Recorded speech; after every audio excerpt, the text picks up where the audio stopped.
Hi guys, I'm Bree. And I'm Alli, and this is Offscript. If you think about it, books are potential scripts for movies.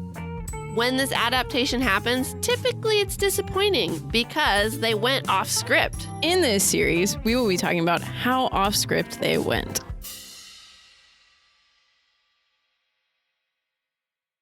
Keep thinking I'm hitting your dog, and it's just Gatorade. I don't have a dog. I know. Or your cat or something, but I always imagine Clutch. So. Okay, is this all that I need up? Oh, I heard your cat. I was just gonna say, you want to go let him in? He's gonna claw me. He's like, you want me to kick? Hi, buddy. Come here. What was that, dude? Come here, Sash. I know. That's how dear mama is. I know, but it's always so scary to see. Picking a cat up by its neck. By the scruff of it. All right, ready? Yes. Okay, hi guys. Welcome to Off Script, Where we compare books to their movies. Yes. I'm Alli, I'm Bree. and we are your hosts. For today. And always. Oh, God. So today we're doing New Moon by Stephanie Meyer, Twilight, number 2. Woo. Bree has a little different attitude than the last Twilight. episode. Yeah. Definitely a different attitude than the next episode. Yes. So, let's see my picture painting. Yeah, what's your picture? It's a Sunday. I just went to church. I don't have a cat on my lap. Just jumped off. I don't know. We're pretty chill. Just finished my birthday weekend. Yeah. Yeah. So, I don't know. Pretty good. Yeah. Life's good. Yeah. Yeah. All right. I Yeah. don't think I have anything bad. All right. Sounds good. Should we just dive in? I think so. I have stuff that I have to talk about on this episode, guys. Okay. There were things that I couldn't say about Midnight Sun because they gave away that Edward was leaving. But I already knew he was leaving. Yes, but you didn't know to the extent. And you didn't know, like, all of that. So Got it. Okay. I wanted to keep that. All right. So let's do this. Yes. Okay. So Alli had a question while we were watching New Moon. And she was like, wouldn't Alice have seen if Edward left how miserable Bella would be? And so after he's gone for a week, and then when he comes back and then he's kind of a dick again. Okay. Are you really so far into Eclipse that you've forgotten this? I didn't remember he left for a week. Right after they meet for the first time. He's gone for that week from school. Oh, we're in Twilight again. Yes, we're back in Twilight. Back in Twilight. I was thinking New Moon. I was like, when the heck did they leave? Hold on. So he leaves, comes back, kind of is friendly with her again, but then is a dick again. Yes. So he's a dick again because of the vision that Alice had, where he sees her changing, her dying, or he sees her as if he left completely miserable.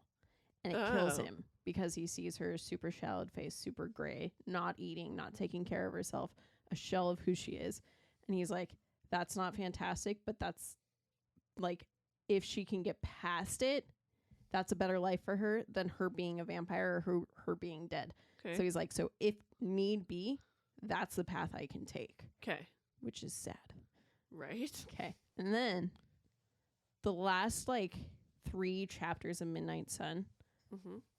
So when Edward is praying to God about Bella, he also then prays for the strength to leave her. Okay. He's like, I know it's coming because I cannot be in her life like this. So I need you to give me the strength. Got it. I need to be able to leave her. So then the whole entire end of Midnight Sun is him being like, I love her, but I love her so much that I'm going to have to leave her.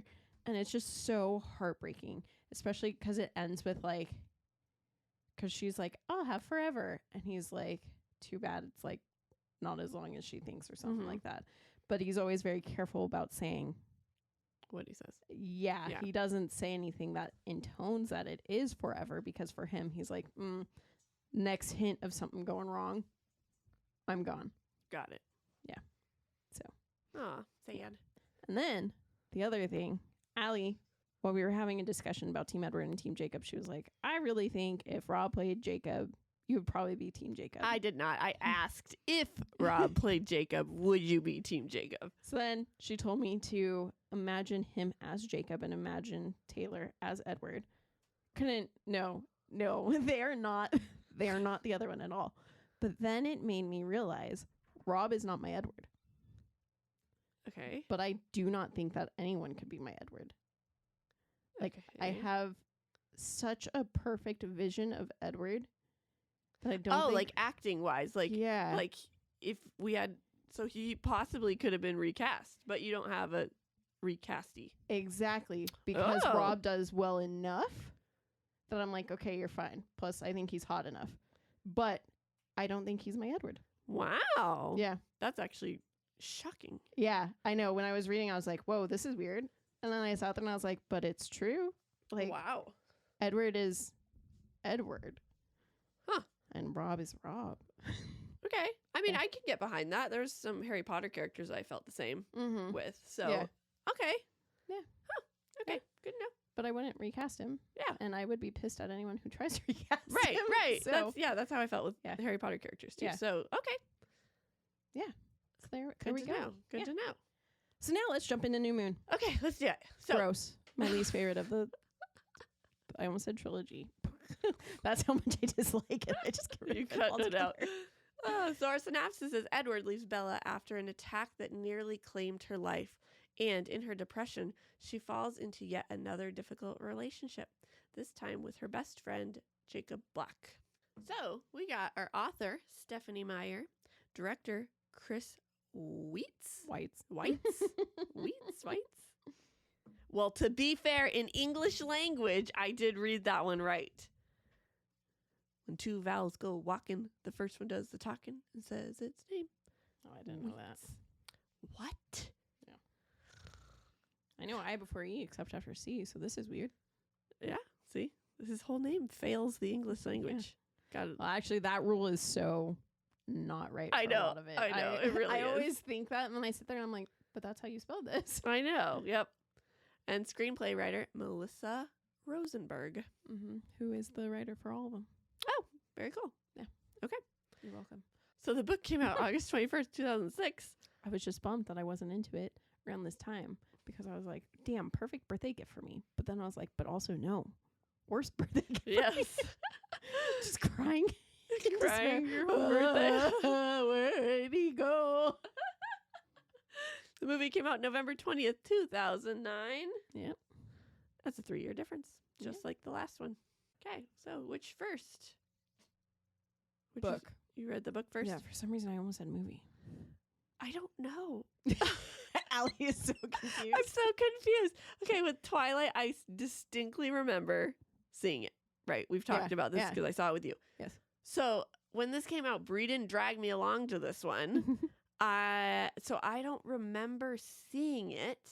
But then I can't remember if they were like the scenes that, you know, when they do promos and talk shows, you know, they show a scene. Yeah. But I don't remember 95% of the movie. So would you count that as me reading first or watching first? Reading. Reading first? Yeah. Even though I know the plot of the story.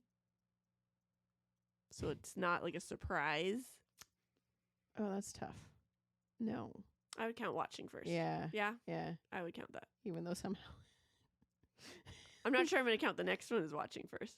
No. Or seeing first. No, Reading I first. don't think so. What happens in Eclipse? I know nothing. Yep, then you're reading it. Okay. We have to figure this out, you guys, because we're keeping track to see if our theory works. Yeah. Okay, so this one I watched first. Yes. Okay. Somehow. Some way. At some point in my life. Okay. Oh, I guess that was the question. I watched it first. Yeah. And you read it first? Yeah. Okay. I read all the books first. I'm just clarifying. Okay. So your initial thoughts? I get why we have to have this book. I get that we have to be introduced to Jacob, but I wish, like, my first time when I read it, I was kind of excited to have, like, Edward be there, but not there with Bella, and see how that played out. And then I realized, no, he just bounced out. Yeah. So he's gone. he broke my heart while I was, oh my gosh. The first time I read it, when you get to the part that's just October, November, December, January, I remember I flipped a page and was like, whoa, why am I getting a full month on one page? Because all she does is it's a blank empty page and it says October, and then you flip and the next one's blank with just November. And I was like, what in the heck is going on? And then I got to January and I was like, what? And then I got to the next part. I was like, Edward, what is happening? Come back. And then he was gone. And I was like, hold on. What book am I reading? Sad. Yeah. So I was just as crushed as Bella was. What are your initial thoughts? I actually liked it. I mean, like continuing with the Twilight feel. Like it's this fantasy story. Mm-hmm. And I was expecting, to hate this whole series. Yeah. Yeah. And so the fact that I didn't want to pause the book to listen to our Twilight episode that you edited, because I wanted to keep listening to see what happened. Yeah, it took her a while to listen to it. I'm not done. I still have I have 20 minutes to go for it. Oh, wow. So yeah, no, because I'm into the books. Yeah. Yeah. So good job, Twilight. I know, it's pretty good. So yeah, and the books are getting longer, so I couldn't pause reading them until we recorded because our timeline didn't work out very well. Wow. Work out very well. Goodness me. So unfortunately I'm 10 chapters into Eclipse, but I'm going to try really hard to stay focused on this book and how I feel about the characters in New Moon and not have... I'm not that far. I'm on chapter 15. Okay. And not have Eclipse in your head. In my head as I talk about the characters. That's damn easy for me. Well, I'm glad for you. So stay tuned for next week because my attitude towards characters change. Alli is very much like flip-floppy in this whole series. I really am. It's like... I keep texting her. I'm like, how do you feel now? Or like she'll tell me what chapter she's on. And I'm like, so how are your feelings about this? I'll be like, I hate this. And the next chapter is like, oh, I get why they did that. I love it. And back and forth, back and forth. Why did we pick this movie and book? Why did I say movie first? I don't know. I was like, okay. Obviously, it's the second in the series. We have to. Yeah, and because I love the series. So. Yeah, there we go. Yeah. Okay, my super fun facts. Ready? Yeah. You got to say it a little bit better than that, though. Alli. There you go. Okay. So I got, again, quite a few. Which is perfect for me. I hope I don't know any. I know. You said you might not for New Moon. I know, because I didn't really care about New Moon. Okay. This one I just think is kind of cool. So each member of the wolf pack had to have papers proving they're Native American. Oh, I didn't know that. Yeah. That's neat. So each one has Native American. Even Taylor? Yeah, that's what I was looking up to make sure. So yeah, each one has. Wow. They that's have so some cool. line That's of Native cool. American. I like that. I like that they made sure of that because it's such a huge part of the book. Mm-hmm. Okay. New Moon is Robert Pattinson's Pattinson's God, Alli. You might not be my Edward, but get his name right. New Moon is Robert's favorite book. I knew that. You knew that it was his favorite book, not just movie? Yeah. Oh. Is it only his favorite because he didn't have to be in it? Yeah. That's so bad. I thought you just liked the book. Well, all right. Way to go, Rob. That's Rob for you. All right. In the school parking lot scene, it's Bella's 18th birthday. Mm-hmm. That scene was shot on April 9th, which is Kristen Stewart's 19th birthday. Cute. Isn't that fun? Oh, I like that. Okay. When Carlisle is cleaning Bella's wound, this is it.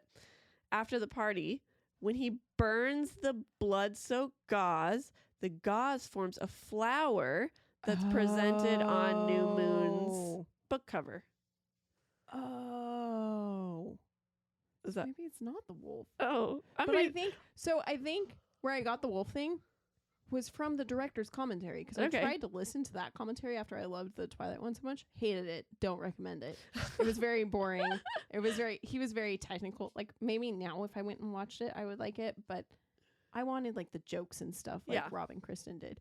But he was very technical with it, and I thought that's what he said. That the blood looked like a wolf. A wolf. Yeah. Well, the gauze looks like flour. Well, that's actually kind of cool. Yeah. Then. So maybe it is both. Yeah. Neato. Hey, look, you asked if they got that in every movie, and so far they have. Yeah. Yep. The only one we don't know is Eclipse, and I really don't think they're it. What is the picture on Eclipse? It's a broken ribbon. Oh, yeah. I almost said, I can't tell you that because I thought you would watch the movie. I realized.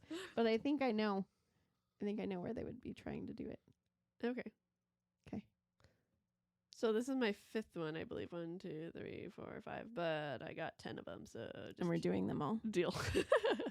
So after months of speculation and rumors, director Chris Weitz, okay, and the novel author confirmed that Taylor Lautner would be back as Jacob Black, because everyone doubted if he could get all that muscle. Yeah, I remember. I was nervous. I was like, they're gonna recast him. That's insane. Isn't that sad though? Could you imagine? You know, you were great, Jacob, but you're not buff enough. Well, so. it took him a long time. Like, this poor kid also then had to answer all these questions. But he was also only 17 when I know. He out. gained 26 pounds of muscle. Yeah. Yeah. That's rough. But I do remember I was stressed. That was a stressful time in my life. Okay.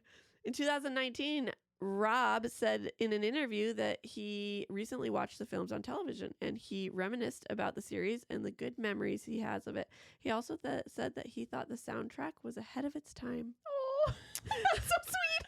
You're like crying over here. I love him so much. I really am. Oh my God. Oh my gosh. All right. So I do love the soundtracks though. The Yeah. soundtrack, the Eclipse soundtrack is by far my favorite. Actually, Breaking Dawn. Really? Yeah, part 1 and part 2. Oh. Yeah, the soundtracks are great. Okay. Throughout Twilight, Kristen Stewart wore brown contact lenses to match Bella's. And she did this through all the New Moon too, except the breakup scene with Jacob. Oh. They had to make her eyes brown, CGI. Because of the rain. Because it was raining.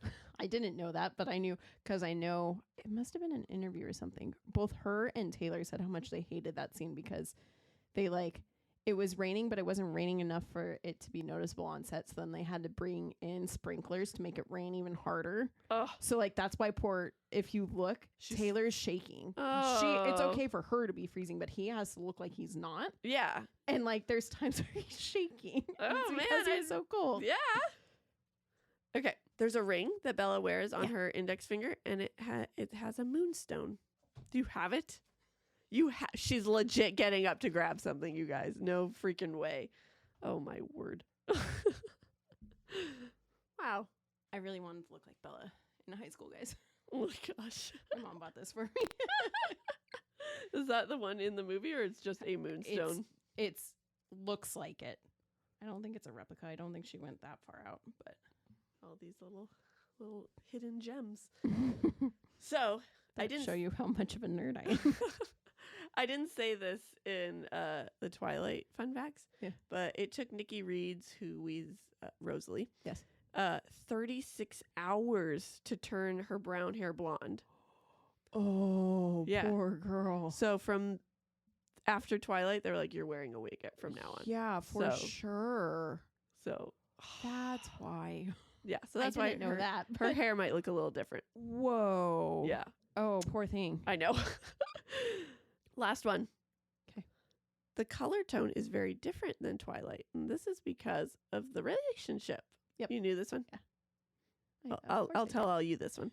So in Twilight, it was very light gray colors because of Edward. Mm-hmm. And then the vampires. This one, it's orange and warm. Like the werewolves. Yeah. All right. Okay. That was my 5 turned into 10 fun facts that you only knew how many? A couple. I only knew 2 of them. All right, I'll call it a success. Yeah, I think so. All right. Okay, let's do it. Let's. Okay, so I want to say, I love now, I kind of went off on it a little bit in Twilight, the prefaces that they do. Yeah. Because I was like, this is so confusing. I don't know what's happening. Yeah. But going back, so I do my notes on my phone, and then after I'm done reading it, I go back and type it up. It was so fun because I'm like, I know what scene this is. Because it starts off where Bella's running for something super important in her life because Alice had a vision. Yep. And you're like, well, great. What is that? And after reading it, you're like, I know what it is. Yeah. Yeah. So I love those little things. So that's how it started. That's just me. That's kind of how the movie started too. That's exactly how the movie starts. And I like that because that's not really what they did in Twilight. Ish. No, not really. Yeah. They just showed him hunting. Yeah. But they took like the actual scene. So I like that. Yeah. Okay. So book continue. Bella wakes up and it's her birthday, September 13th. And she's pissed. She's like, another year older. And she had this nightmare. She had this nightmare that Edward's like with an old lady. And she's like, what the heck? And all of a sudden she realizes, oh, it's her reflection because she's old now. And she's like a grandmother. And everyone's celebrating her because she goes to school. Oh, she's still at home. And Charlie gives her birthday presents. And she gets a scrapbook from her mom and a camera from Charlie. And she gets to school and everyone's celebrating her. And she's just getting more and more upset every time someone says happy birthday. This girl. And the only gift that Bella wants is to be bitten by Edward. Same girl. And they've been a couple for 6 months. It is stated here. Oh my gosh. Edward can bite me anytime. Okay. I'm going to pause. Okay. Actually, no, I'm going to go into this at the end. Okay. Okay. No, I'll go into, yeah. Okay, so she's 1 year older than Edward. Not even. She's probably like 6 months older than him, right? He got turned at 17. Yeah. So who knows how long he was Birthday. 17. I think his birthday's in June.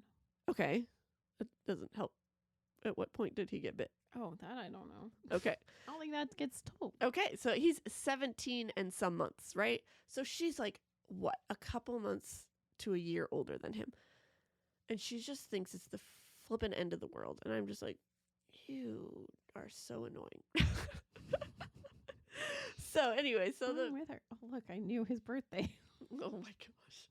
So it's the end of school. Oh, funny. What? So he was born June 20th, 1901. Mm-hmm. He was changed September of 1918. Okay, so They don't give a date, but technically that same month, he does age another year. okay. So her birth month is the month that he was changed. Okay, but June, July, August, September, October, November, December. Wait, I Where are skipped you it. going? June, July, August, September, 3 months. Okay, so she's now 9 months older than him. Yeah. Oh my gosh, end of the world. Anyways, so they go back to I think so. they go back to her house, and that's when her and Edward are talking, and she's just like, I hate my life. It's so boring being a person. No, she doesn't say that. But we learn about the Volturi, which is basically the royal family of vampires, and they reside in Italy. And Alice had at school, she was like, come over, Bella, we'll have a birthday party for you. And then stuff happens. We got through the first scene. Bella then has her nightmare where you see her grandma and you see her greet Edward all cute. And they walk up to the mirror and they're like, oh, look, Grandma, I want to introduce you. And then they realize, oh, no, it's me, Bella, old. And then she wakes up. And then it's a really cute scene between her and Charlie, except for I don't like it because this scene in the book doesn't happen in Bella's bedroom with Bella in bed. Charlie lets her get up and get ready and come downstairs, and then he gives her gifts. So instead he wakes her up and is like, happy birthday, and gives her gifts. And then he's like, I know you didn't want gifts, but mine's technically not wrapped, so it's not really a gift. So cute. I love Charlie. Charlie's amazing. I love, even though that's not in the book, I love, the little things that they give him in the movie. I know, I I'm like, agree. You see their relationship so differently in the book, and I love how close they are, even though they're close but not close. And the movie does well at showing that, even though it's not quite the same. Yeah. So then after that, she gets ready, and then she goes to school. Bella and Edward meet up in the parking lot, and like he's being very careful not to say happy birthday, but also he's like, but you're the love of my life, so I'm gonna say happy birthday because I want to celebrate you. And then lo and behold, Edward then stops and is like, because Bella's trying to walk into class, and he goes, wait, there's someone who wants to see you. And she's like, what? Actually, one of my favorite lines in the whole movie is when she turns around and goes, Jacob, oh, what? I didn't even hear that. It's my favorite thing. Dang down. So then she goes and gets a birthday gift from Jacob. This does not happen. Jacob is not in the picture until, like... She starts using him. Yeah. So I didn't like that, but I also liked, like... Because Jacob gives her a dream catcher, which is kind of sweet. But also I'm like... It was a cute scene, but it was not... No. Right. The whole thing, one of the dream catcher charms is a wolf, so it was just more foreshadowing for the movie. But it didn't go with the book. The other thing that I noted here is Edward's car changed. Yes. It's not his Volvo S60, and it's not silver anymore, and it's supposed to be. But I do remember when this movie came out, Volvo was smart, and they got in on the Twilight grab real quick. And so they were having a promotion with the kind of car that he was driving in the movie. So that's why they did that. But I did not like it. It would be different if the book didn't continue to say what his car was. Yes. Yes. But we always know it's a silver Volvo. Yeah. Silver Volvo S60. So then after Jacob gives Bella her gift, they walk inside. And Bella's trying to keep everyone quiet because Alice jumps over the stairs and is like, happy birthday. And she's like, shh, I don't want everyone to know, which in the book everyone knows. I know. I'm like, girl. Didn't her friends wish her happy birthday at school anyways? In the book, yeah. In the movie too, didn't they? No. I thought only Alice and Jasper. Oh, and Edward and Jacob. Jessica was like, oh, it's the birthday girl. No, she comes up and is like, the big day. R&JSA do? Oh, that's what she said. Yeah. Yeah. Okay. Because Bella's like, what? No. Oh, yeah. Because she thought she knew about her birthday. Yes. But it wasn't. Alice then is telling Bella that she's going to come over to their house for a birthday party. And she's telling her at school, which is not how it happens in the book. And she gives Bella her present from her at school. And it's the dress that she ends up wearing to the party, which is cute because Alice is the fashion person. But Alice went in on Emmett's gift in the book. We continue on in school. I really do. I like this scene with Jasper when she's like, because Alice is trying to tell her to come to the party, and Bella's like, I don't want a party. But then she's like, okay, fine. And then she realizes that Jasper is using his mood control thing, and she goes, Jasper, no fair with the mood control. That's cute. Yeah. And then he's like, happy birthday, Bella. Ooh. And he says something, but I like that. Yeah. Wow, yeah. Especially since you don't get much Jasper in the first two. Uh-huh. So then we go to their class, and they watch Romeo and Juliet in class, not at home. And I like it better at home. Yeah. Because they're like all cuddly and cute on the couch, and Edward's not watching the movie. He's watching her because he's like, I've seen this a million times, but I've never watched you watch it. Instead, they sit in class and then talk all about the Vulture in the back of the class. Like, that's not, like, worrisome to be overheard at. No, not at all. No one can hear. He's talking quietly enough, but Bella, who knows how no one's paying attention to her talking. And then I love when they make Rob recite Romeo and Juliet. I'm like, yes, give me more of that, please. Gosh. I love Rob. Like I said, I wouldn't recast him, but he's not the picture I have in my head. Got it. It's bummer because we don't see Edward, Bella, and Charlie. They never have a dynamic in New Moon, and in New Moon, they do. Like, Edward will come over for dinner and hang out, but he'll excuse himself and go and watch TV, and then Charlie will go and join him, and they'll watch sports and hang out until he has to go home. I know. I wish we saw that. Yeah, it would have been nice. And then after school, we just jump straight to the Cullens' house. And we get the vulture painting scene that should have been in Twilight. Yeah.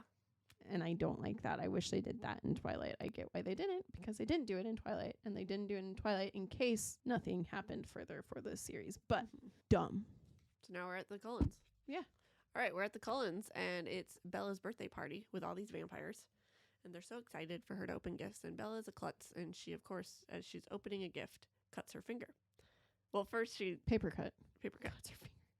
Paper cut. I mean, yeah. But when you said it, it made me think like she... Like, she's yeah. Cut her finger off. And Bree's going to go have all the details for you guys, because, like, I am, like... She's going to tell you who got what gift for her and everything like let's that. just jump in. Okay, go for it. Right now. So Edward was very, like...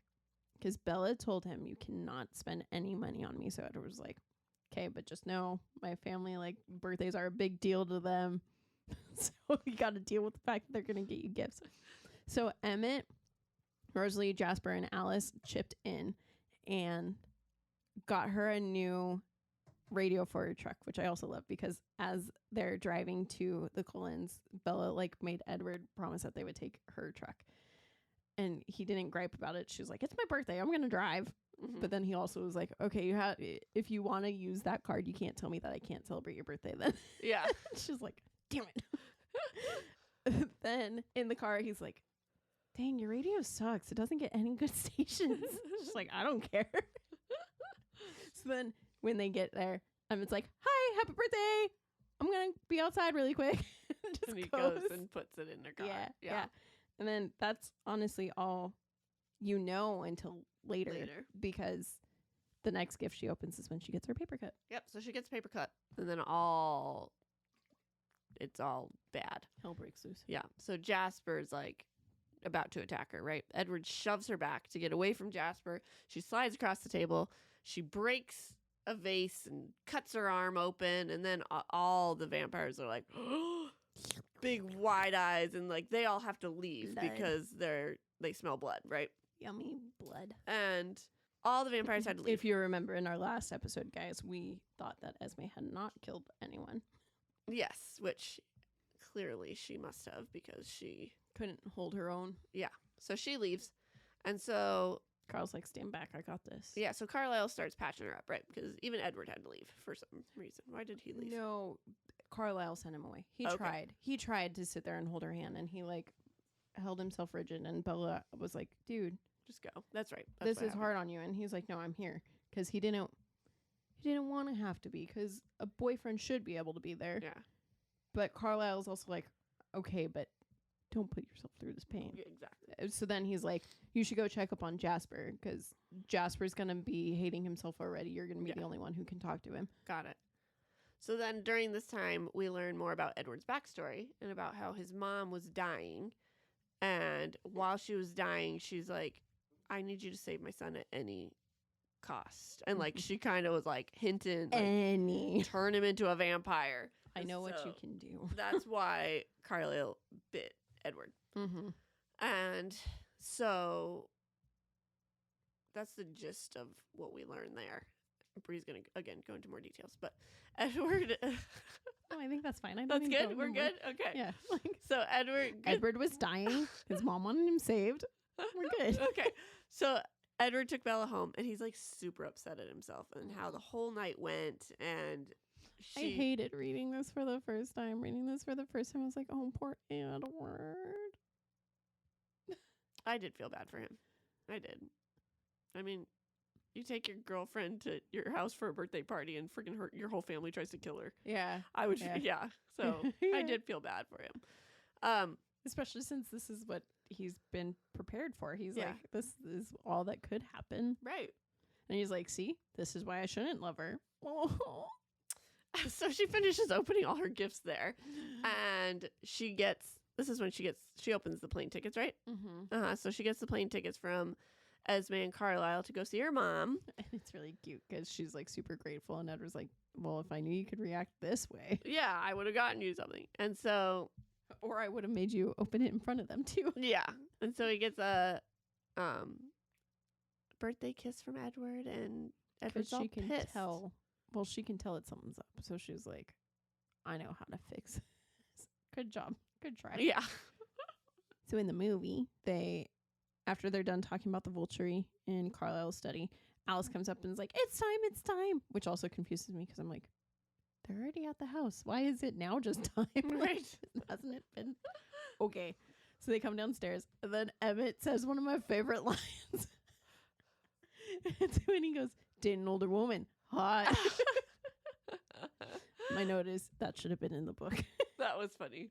I love Emmett. Just has so many good lines, like book and movie. I'm excited to read more about Emmett because he's not been a lot so far. He's super barely in it, like total, and it breaks my heart. But yeah, he's your favorite. Yes.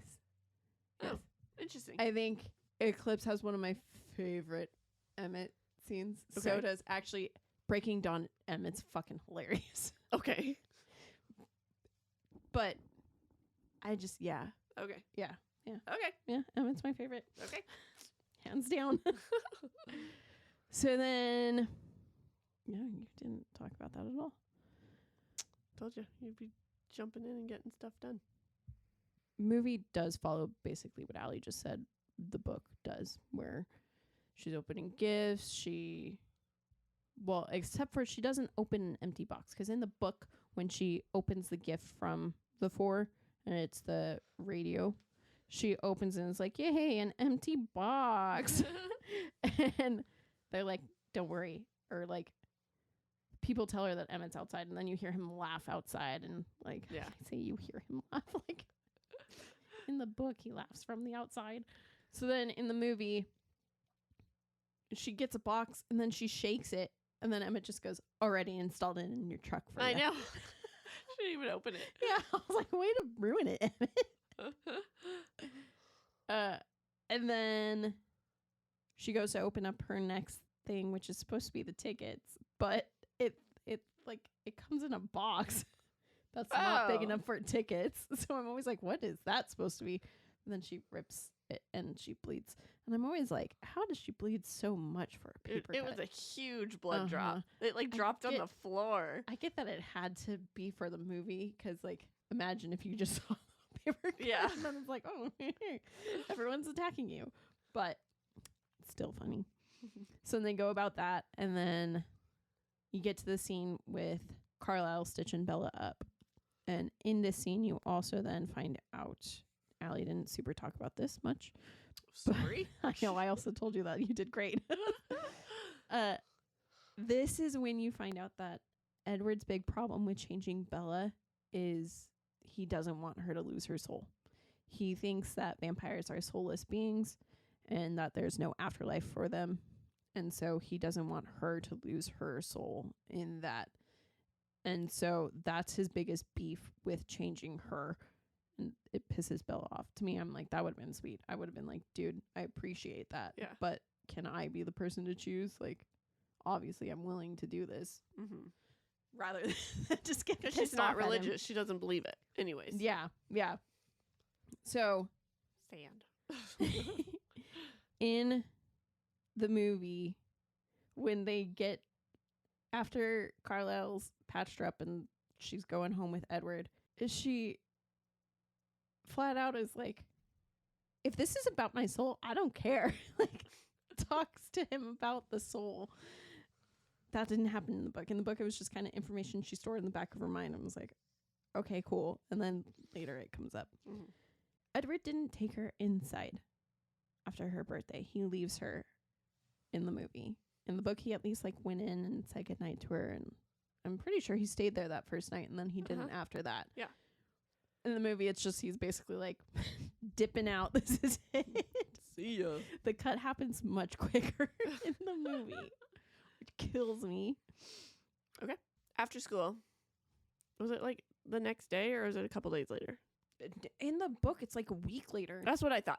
Okay, so it's like a week later, and Edward's just been kind of acting weird, and Bella's like, you know what, I just need to talk to him, and, you know, I think he's going to say that we need to leave, and I'm going to, you know, I'm just going to be prepared for that.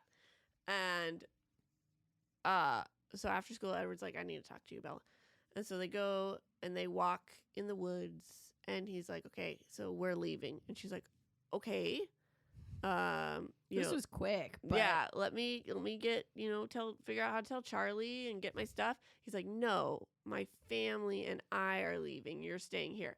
And Bella's mortified. She's like, what? And she starts chasing after him, but, he's too fast. She trips. Hold on, girl. Damn. I didn't take notes on the specifics. Breakup. Okay, I guess, okay, yeah, right. He tells her, you can't come. I don't want you to come with me. Because she's like, I'll come.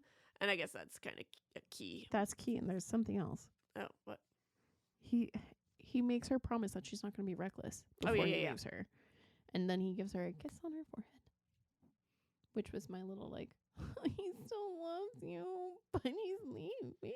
Oh, yeah. So basically when he says, I don't want you to come, Bella's like, oh, my gosh, he hates me. He doesn't love me. Yeah. This whole thing has been... Bree's crying right now. She's like, this whole thing has been fake. He doesn't Stupid as I read me. it and I watched it and I was fine, but talking about it. You said you cried when you were reading it. Not this time. When I read it the first time. I know, but I thought you said because you just read. No, I was worried it was going to happen. Oh, okay. And it didn't, but now talking about it is making me cry. Got it. All right. So, anyways, she gets knocked out because she falls and just kind of lays there because she gives up on life because her boyfriend just broke up with her. Same. And someone from the reservation, we find out it was Sam, Alli, comes and brings her to Charlie because Charlie had this whole search party basically about to go out for her. And she's completely comatose. Yeah, she's just not doing well.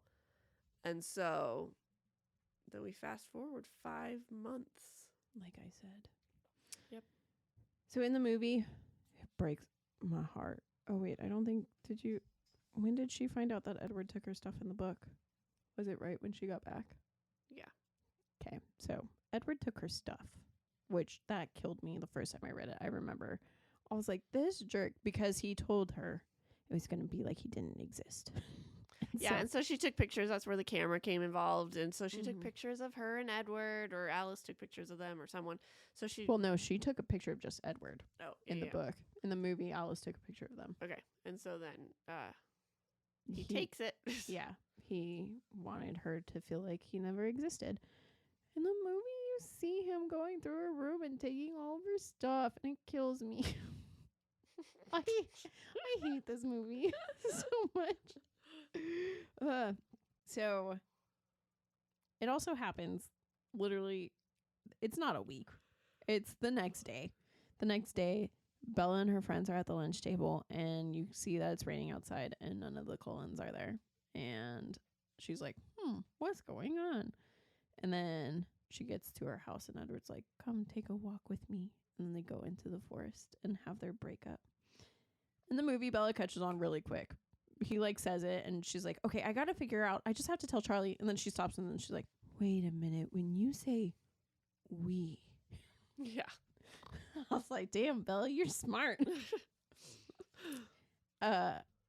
In the movie too, you see Sam's wolf. When in the book you don't see the wolf. You hear the yes. but you don't see it. Didn't like it. I get why it happened that way, but I did not like it. Damn it. In the movie, when Sam is carrying Bella back, Jacob and his father are at this lookout. When Jacob and his father are not at the search party in the book. Nope. No. But I love in book and movie when Sam comes and is carrying Bella and Charlie immediately is like, no, I'm carrying her, and he takes her. And I think it's just so sweet. In the movie, it breaks my heart. I'm like, oh, Charlie. I know. And then in the movie, our inner monologue, I kind of like that they do this. Our inner monologue is Bella emailing Alice. It doesn't happen in the book because she's trying not to contact Alice, but I like seeing the that she's disconnected from them all, not just Edward. The fact that they're all gone. Because in the book, I mean, in both it would be obvious, but this way it's still it's clearly gnawing at her, but there's no way, because every time she sends an email, she gets a mail delivery notice saying, this email does not exist. And then in the movie, they didn't show the January in the circle shot where it shows the October, November, and December. Alli and I assumed that this was because like January picks up where the movie starts again. It was just kind of confusing. Yeah. It looks like it starts in December. But also I realized, I was like, no way in hell could they sit there for another month doing the same thing. That would be too much. Anyways, okay, so then we're back to the book. It's now January.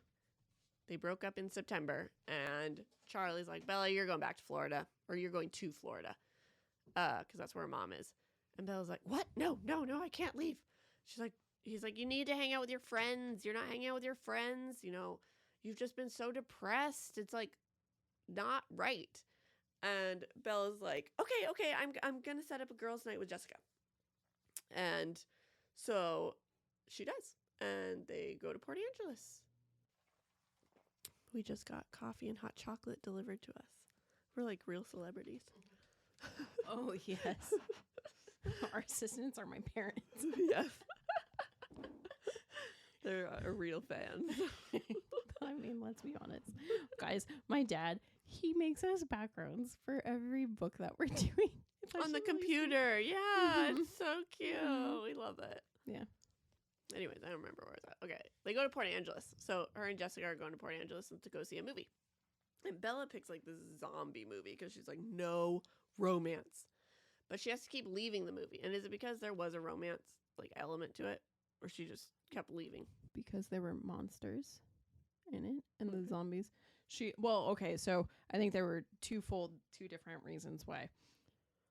The monsters were in it. And like people were getting turned into monsters, and she wasn't able to get turned into a monster. Okay. But the other thing was she realized that she more closely, she related closely to the zombies rather than the humans in the movie. And she was like, oh shit. They're all dying. No. No. She just realized how much of a shell of herself she had been. Oh, I see. Like for these last 5 months. Yeah. She was like, okay. holy crap. The fact that I look more like the zombies and feel more like the zombies right now than the people, something is wrong. Okay, got it. I just couldn't remember why she kept leaving. I was like, all right. So after the movie, Jessica's all bitter. She's like, you missed like half the movie. You kept leaving. Like, she just doesn't get it. One, she was already not super excited to go out and do girls' night because... Oh, also at the start of the movie, there was a romance for a little bit. Oh, in the zombie movie? Yeah. Okay. But I was like, what? I'm like, no, there wasn't. Yeah. No, it started with like a boyfriend and girlfriend or something. Bella's like, I need popcorn. Left. Yeah. Okay, so Jessica already wasn't excited to do this movie because she's like, Bella just like ditches us for 5 months and now she wants to be back. And so as they're in Port Angeles, they're going to go get some food. And while they're walking to get food, because it's right near the movie theater, Bella sees these guys. And they remind her of those guys last year that tried to flip and attack her when Edward saved her. And all I could think was what you told me about I know, right? Midnight Sun, where how he's not anywhere near Carlisle. her now. Yeah. I know, that's all I could think too. I was like, oh, poor Bella. But anyway, she walks closer to these guys, and as she's getting closer, she starts hearing Edward's voice. He's like, turn around. This, you said you wouldn't be reckless. Turn around. And she's like, oh, I hear Edward. I'm going to go closer. Hey, Edward. And so she goes closer and closer, but then all of a sudden she's like, okay, these aren't the guys, and you know what? This is, stupid. And so she turns around, right? Yeah. In the and book. just goes back to Jessica and is like... Jessica's like, what? Why? Yeah. Basically, the same thing happens in the movie as happens in the book. The one thing I will say is when I went through my first breakup, I didn't go into quite as a depressive mode as Bella, but like I didn't leave my job because I knew that my ex knew where I worked. And so I didn't want to leave because if there was any chance that he was coming back, I was like, this is the one place he knows to come back to. Which is why she didn't want to leave Forks. Yeah. So I understand all of her situation. I also get like, I didn't like romance movies. I didn't like all the things that she didn't like. But I think I put on a better front than she did. Like, I think I handled everything on the inside and I like went super depressed on the inside.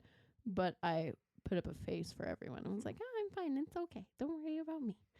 And so I have never been through a breakup. Yeah. So, because I'm not doing the comparing, like, well, my person died, so I've had it worse. So guess what? No, I'm not doing that. I hate when people do it the opposite way, so it's not fair for me to do it the other way. So as much as it irritated me, Bella being depressed, I was like, okay, you know what? She went through a breakup. I'm going to let her, that's how she copes with it. So I did not get at Bella for how she handled her breakup. Yeah. Yeah. So that wasn't. I've literally been there, done that, girlfriend. So that wasn't in my hating Bella this time around. It's not because of the breakup. It's a bunch of other stuff. I know. I just know that there are people out there who hate on her for the breakup. I know. So I was voicing that that's not why I hate on her. I understand the feelings, the sentiments, all of it. I guess it took her that long. I was gonna say it took me I think 1.5 years to leave my job after the breakup. Wow. Yeah. Yeah. But he had 6 months after the breakup, he had gotten a new job. Mm-hmm. So I think I had 6 months where he was close enough where I was like, okay, cool. Maybe this will happen again. And then he was gone for 1 year. Oh. And I was like, okay, but if I leave, he doesn't know where to find me. So then I stayed at a job that I was very unhappy in. Oh, no. For 1 year. Yeah. But that's also when I started working 20-hour shifts. And I think part of it was I was throwing myself in my work because I was so broken up. So Bella probably handled that a little bit better.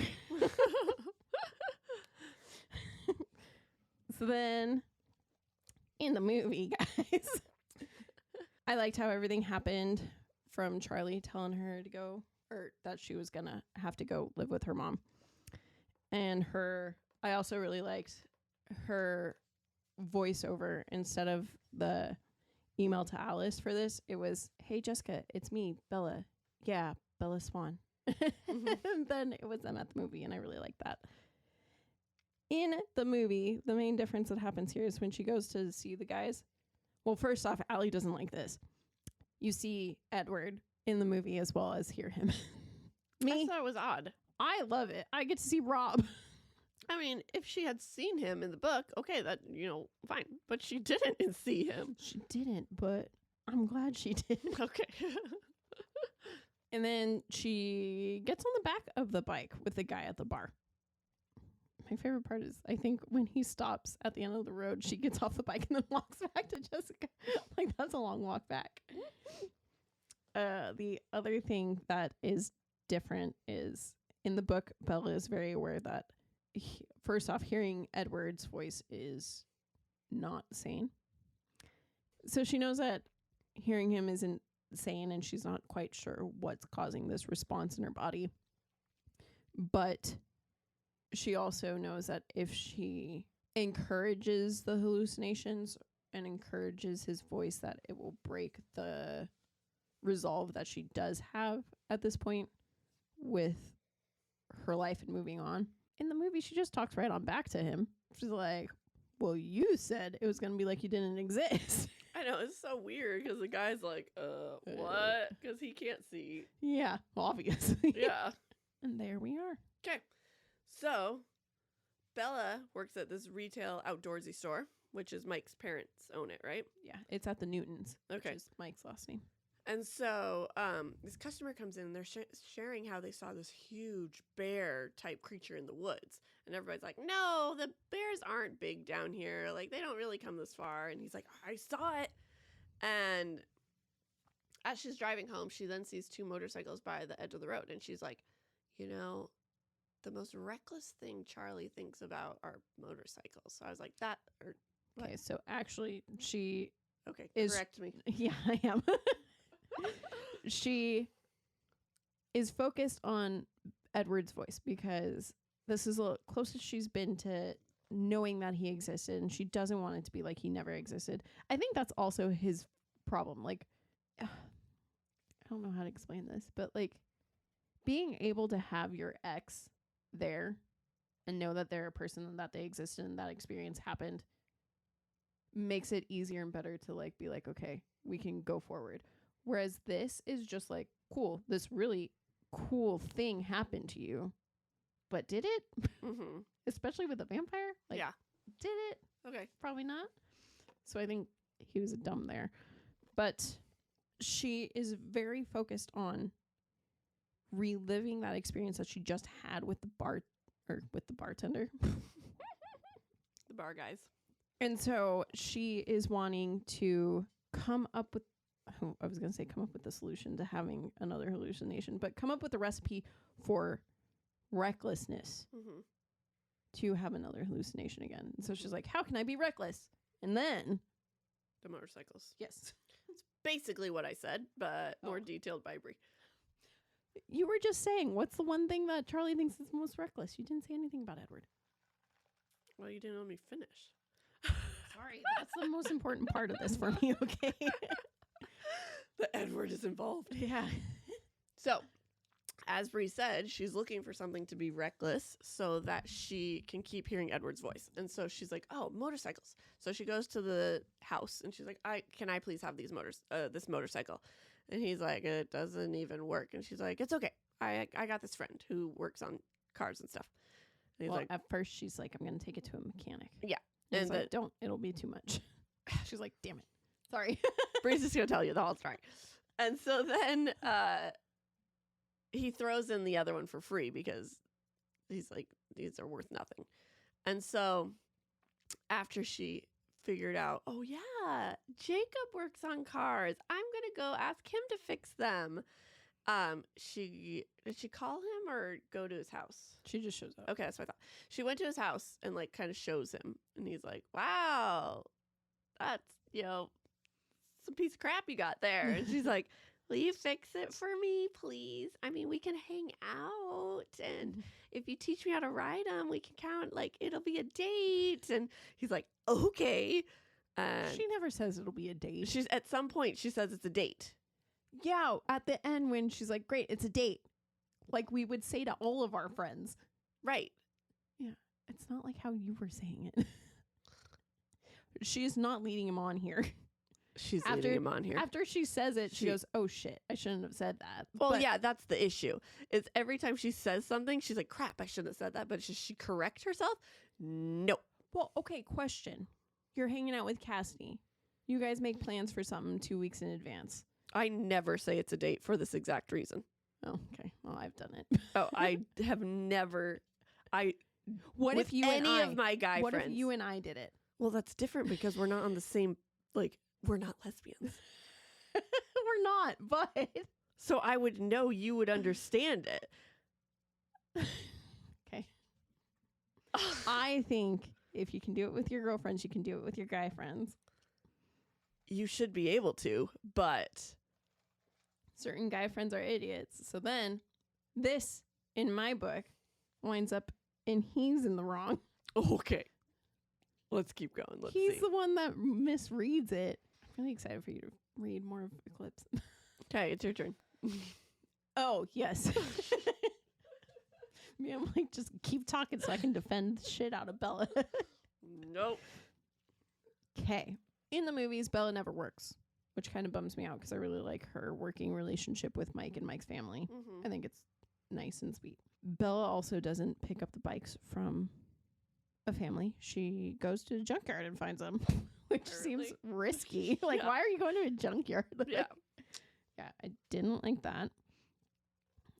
So then there's our two differences in that bit. Oh, okay. All right.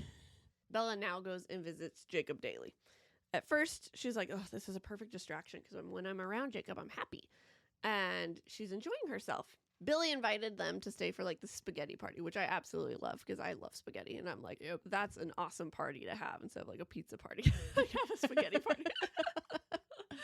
And so I love spaghetti. The next day she went to school, she starts talking to her friends again. And they're all shocked. They're like, oh, Bella's talking to us? And so the reason she started is because Angela saw this big bear thing, and people start making fun of her, saying, "There's no bears around here." And Bella's like, "Actually, someone in the shop came in and said they saw something too." And I just love that Bella stood up for her friend instead of focusing on herself and all her own sadness. Yeah. And then we find out it has been 1 year since Bella moved to Forks, or like a year and a day or something like that. Yeah. And because of this, she has this sudden urge to make sure this was all true. So she drives to the Cullens house. But you've seen the Cullen house, right? Yeah. Yeah, they're in the movie Cullen house. Well, actually, both houses. What am I talking about? Yes. Yes. I know, that's so cool. It's so cool. People actually live there, so it kind of feels weird when you're driving up. But I went during the height of it all, so I'm sure they probably had people doing this all the time. But yeah, it's on the way from either from here to California or vice versa. We did it on our way up from California. And I had to convince my mom had to convince my dad to stop for me. And we stopped, and I was so excited, and I got as close as I could. Yeah. Are there signs? Bad. No. Okay. So I went to the Goonies house. Yeah. And there are signs that say, "We just ask you don't drive up here, but please walk up and take a picture," type of thing. Nice. Yeah. So I was just wondering if I think I can't remember how I know this or if I'm making shit up, but I know that I keep saying I know. I think that the family was super into it and super yeah. You think they'd have to be if they. Their house is gorgeous as all hell. The fact that it's a real house. I know. It's so pretty. But the downfall to it is the fact that it's all windows. So all I could think as my mom's like, "Get out so we can take your picture," was they can see me. Yeah. Wherever they are in their house, they see me. They're probably like, "Oh, there's another one."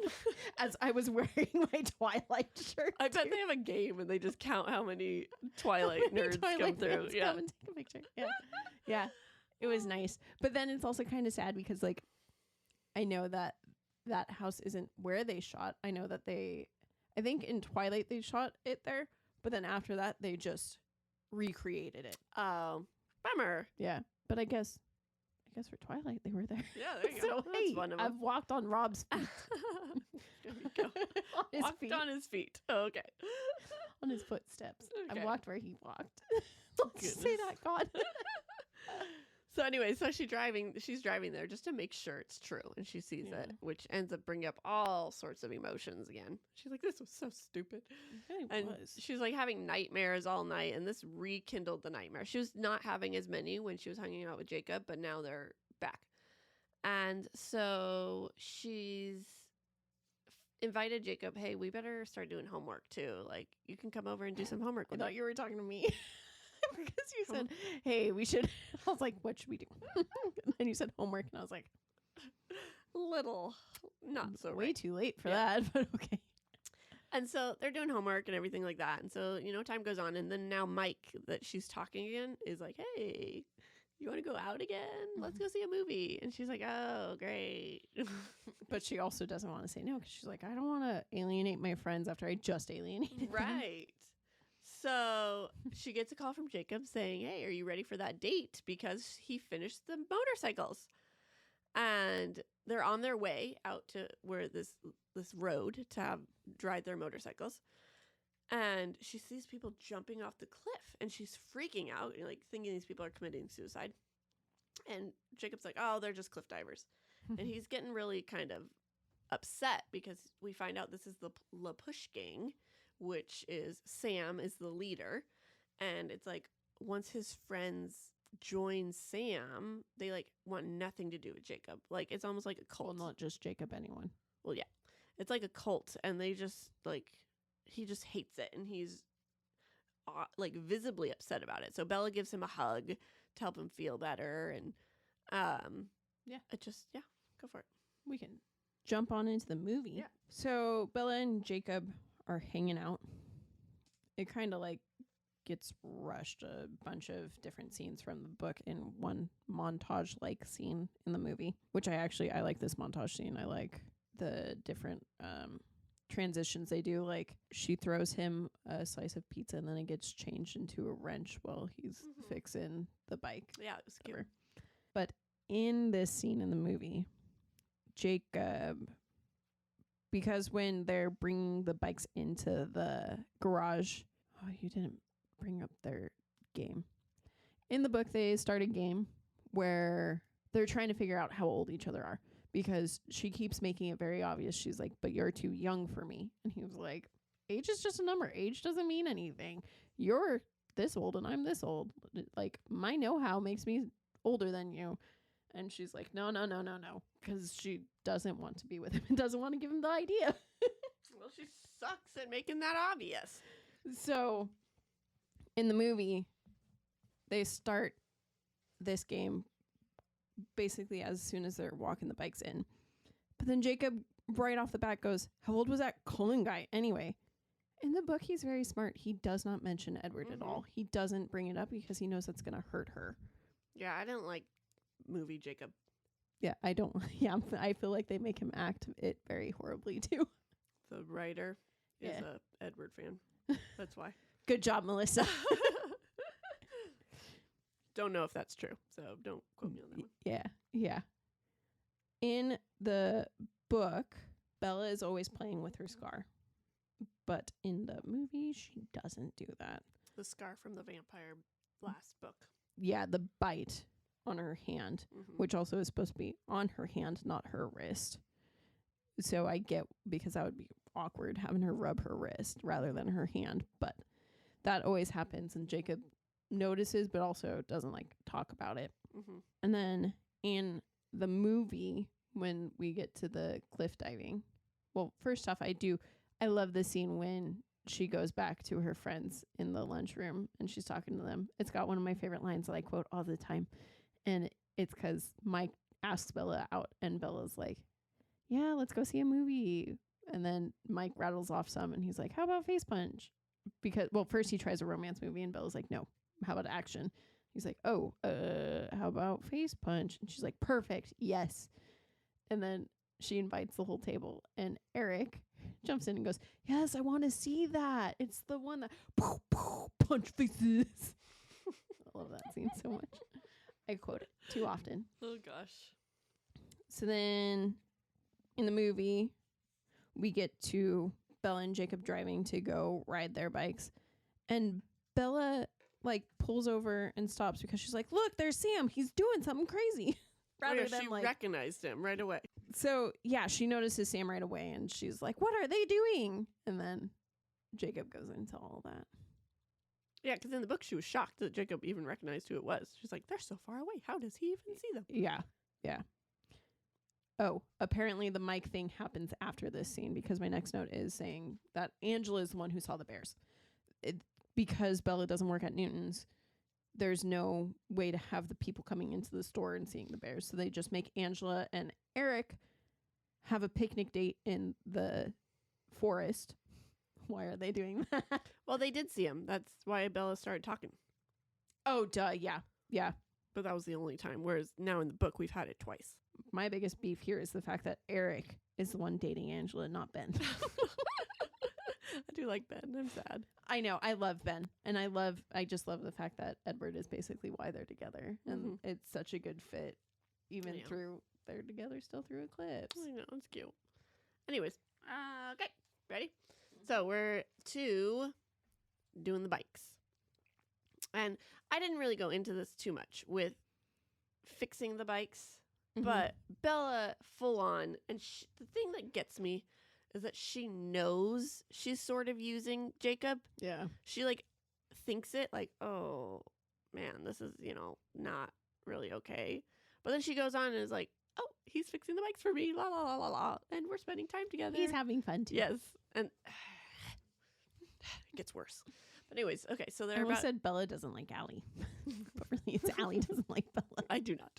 And so they're starting the bikes. And so Bella gets on hers and she's getting more nervous now that she's like, oh, this is really stupid. And Jacob's like explaining really well detailed what to do. She's like, grab this, you're going to let go of this, never let go of this, like really detailed. But Bella starts hearing Edward's voice, and she's like, oh, and she stops listening. And then because of that, she gets in a crash. And the idiots were not wearing helmets. It just irks me. Okay, well, I mean, like, I could bring my whole personal thing with motorcycles in, but also we start Twilight, and I can't remember when I realized. I think it was like halfway through reading Twilight or towards the end, and I was like, "Oh shit, New Moon's all about motorcycles, and they're idiots with it." Gosh, it's like, you know what? Fine, you don't know how to ride a motorcycle, whatever. But if you neglect wearing helmets, it just made me so angry. But anyways, so she's stupid and didn't wear a helmet, and because she was hearing Edward's voice, so she got even dumber. And so she crashes the bike, and her head's like bleeding, and she's like, "Oh, I just fell in your garage. It's okay. Like, I just fell in your garage. It's okay. Don't worry about it." Well, then the doctor calls later and is like, "Oh, you probably have a concussion." Because did he take her to the hospital? Jacob took her to the hospital? Yes. Okay. And then so he calls back, which I found that weird, because don't you think the doctor would like know? Let you know. Right there? Mm-hmm. But somehow we had to Charlie get suspicious, and that's how Charlie started getting suspicious. Well, it's because it was after like the second or third time. Is when he called and was like, "You should probably be careful." Okay. And so then then she changed her story to, "Oh, we were actually hiking and I tripped and hit my head on a tree or something." Yeah, because Charlie was like, "Bella, if you keep getting hurt at his garage, please stop going to his garage." So then she was like, "Oh no, we're not only getting hurt at his garage, we're also doing this." And so that's when we find out, hey, you know what? Bears are attacking these hikers. I don't want you going in the woods anymore. And since Jacob's like, "We're not doing motorcycles anymore," Bella's like, "Okay, well, I know. Let's go hiking," after, Charlie just said not to. And she in her head is like, "Well, maybe if I go to the meadow, Edward's meadow, I'll be able to hear him more." So that's her new plan. Yes. This is going to be quick and easy because the motorcycle accident happens in the movie. But after that one accident, they don't do anything else reckless, and they don't go and look for the meadow. Yep. Okay. So Jacob asks if Bella wants to hang out on Friday, and Bella realizes finally, like, she's trying to stop. Oh man, I've been leading Jacob on. This is not okay. I need to, like, let him off. And she's like, "I've got to make it clear we're only friends." She's like, "Oh, I'm actually busy and I'm seeing, a movie with other friends that day." And he looks disappointed, as anyone would if they had wanted to hang out with someone and they're like, "We can't." And she's like, "Oh, but you can come too." I'm like, Bella, gosh, just let him be sad for a second. I mean, I get why she couldn't, but she needed to figure out. I was going to say, there's so much more to why she does what she does in these books. So like I said, I know what ends up happening with Jacob and Edward. Yeah. So I know how it ends. Yeah. But again, we're trying not to be spoilery. So I'm just going to leave it like that. Mm-hmm. All of a sudden, like You're going to love Breaking Dawn. Oh, good. So they go to the movies, and Bella invited all her friends.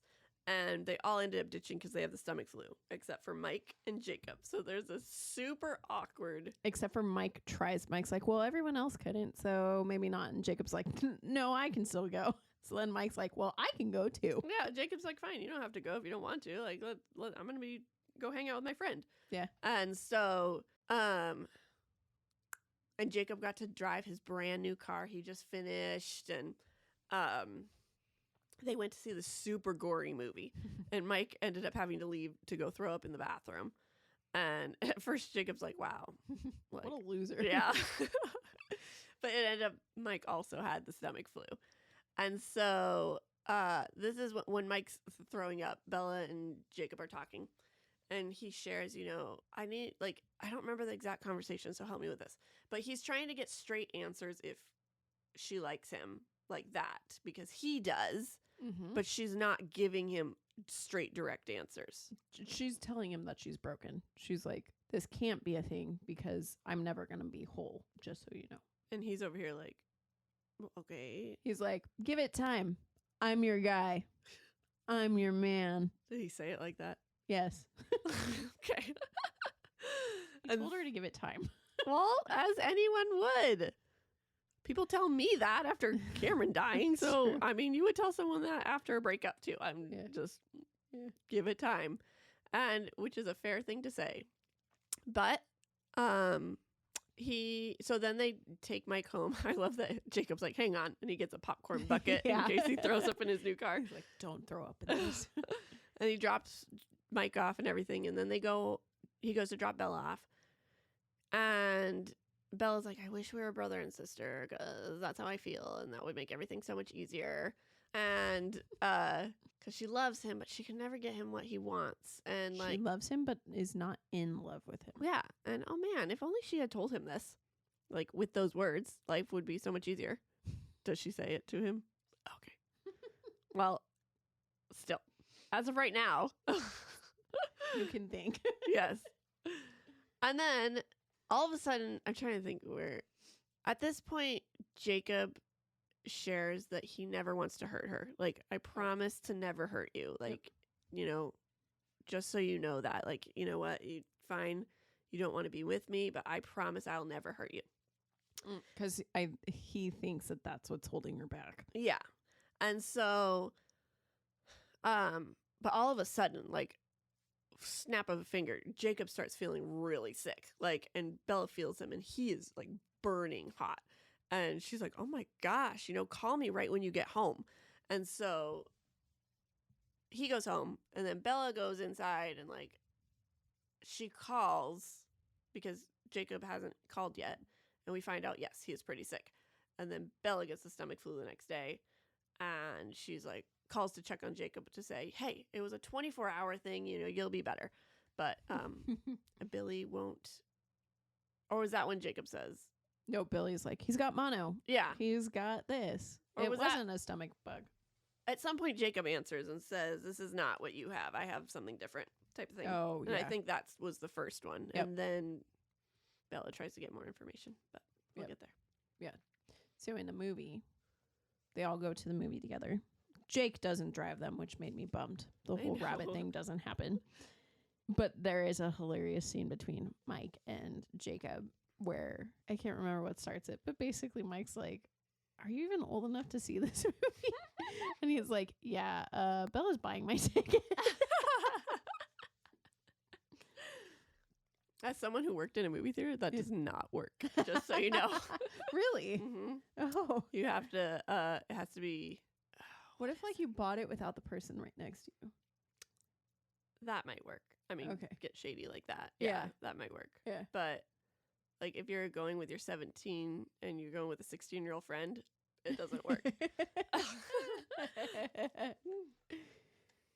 So then Mike doesn't try to ditch the movies. He's all for it, even though you can tell they do good at making him seem like he's already sick.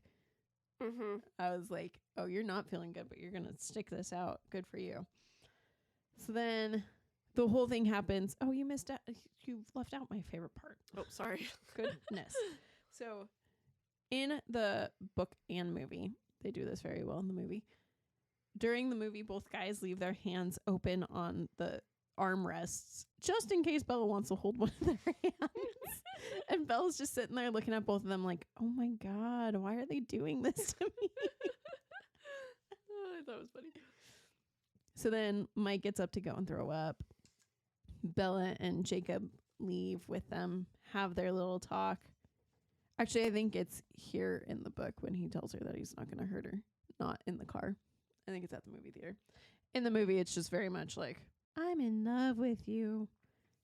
They mash both of the conversations into one because Jacob just leaves from here because he didn't drive everyone, so he doesn't have to take everyone home. Yep. So then he leaves, and then you hear Bella's voiceover calling him like, Jake, just want to check up on you. She never gets sick either. Yeah. But anyways, okay, back to the book. So Jacob still isn't answering his phone calls, and apparently, as we said, he has mono, but Bella did research and like his symptoms weren't matching up with what Bella had seen. So she's confused, and Bella's just like super sad and missing him because he was her best friend. But you know, like she's just so sad. And Billy, she keeps calling though, and Billy let her know like he's better now, but he's not home right now. He's like out with his friends at Port Angeles. And now she's even sadder because she's like, oh no, he listened to me and he's moving on from me. And he, Oh yeah, that was their conversation, because in the car she tried to tell him like it would be better for you to not be friends with me and not have me in your life. Yeah. Because you think I'm going to get better and time will heal this, but it won't. Yeah. And now she's sad because she thinks he's doing what she said. And I'm like, insert annoyed face, because that's what my face was. You know how this plays out. I'm so... I know, but I went in reading it as if I didn't. Isn't that what I was supposed to do? I mean, yes. Okay. But do you understand why? Yes, I understand why all this is happening. Make her not as hated in your book?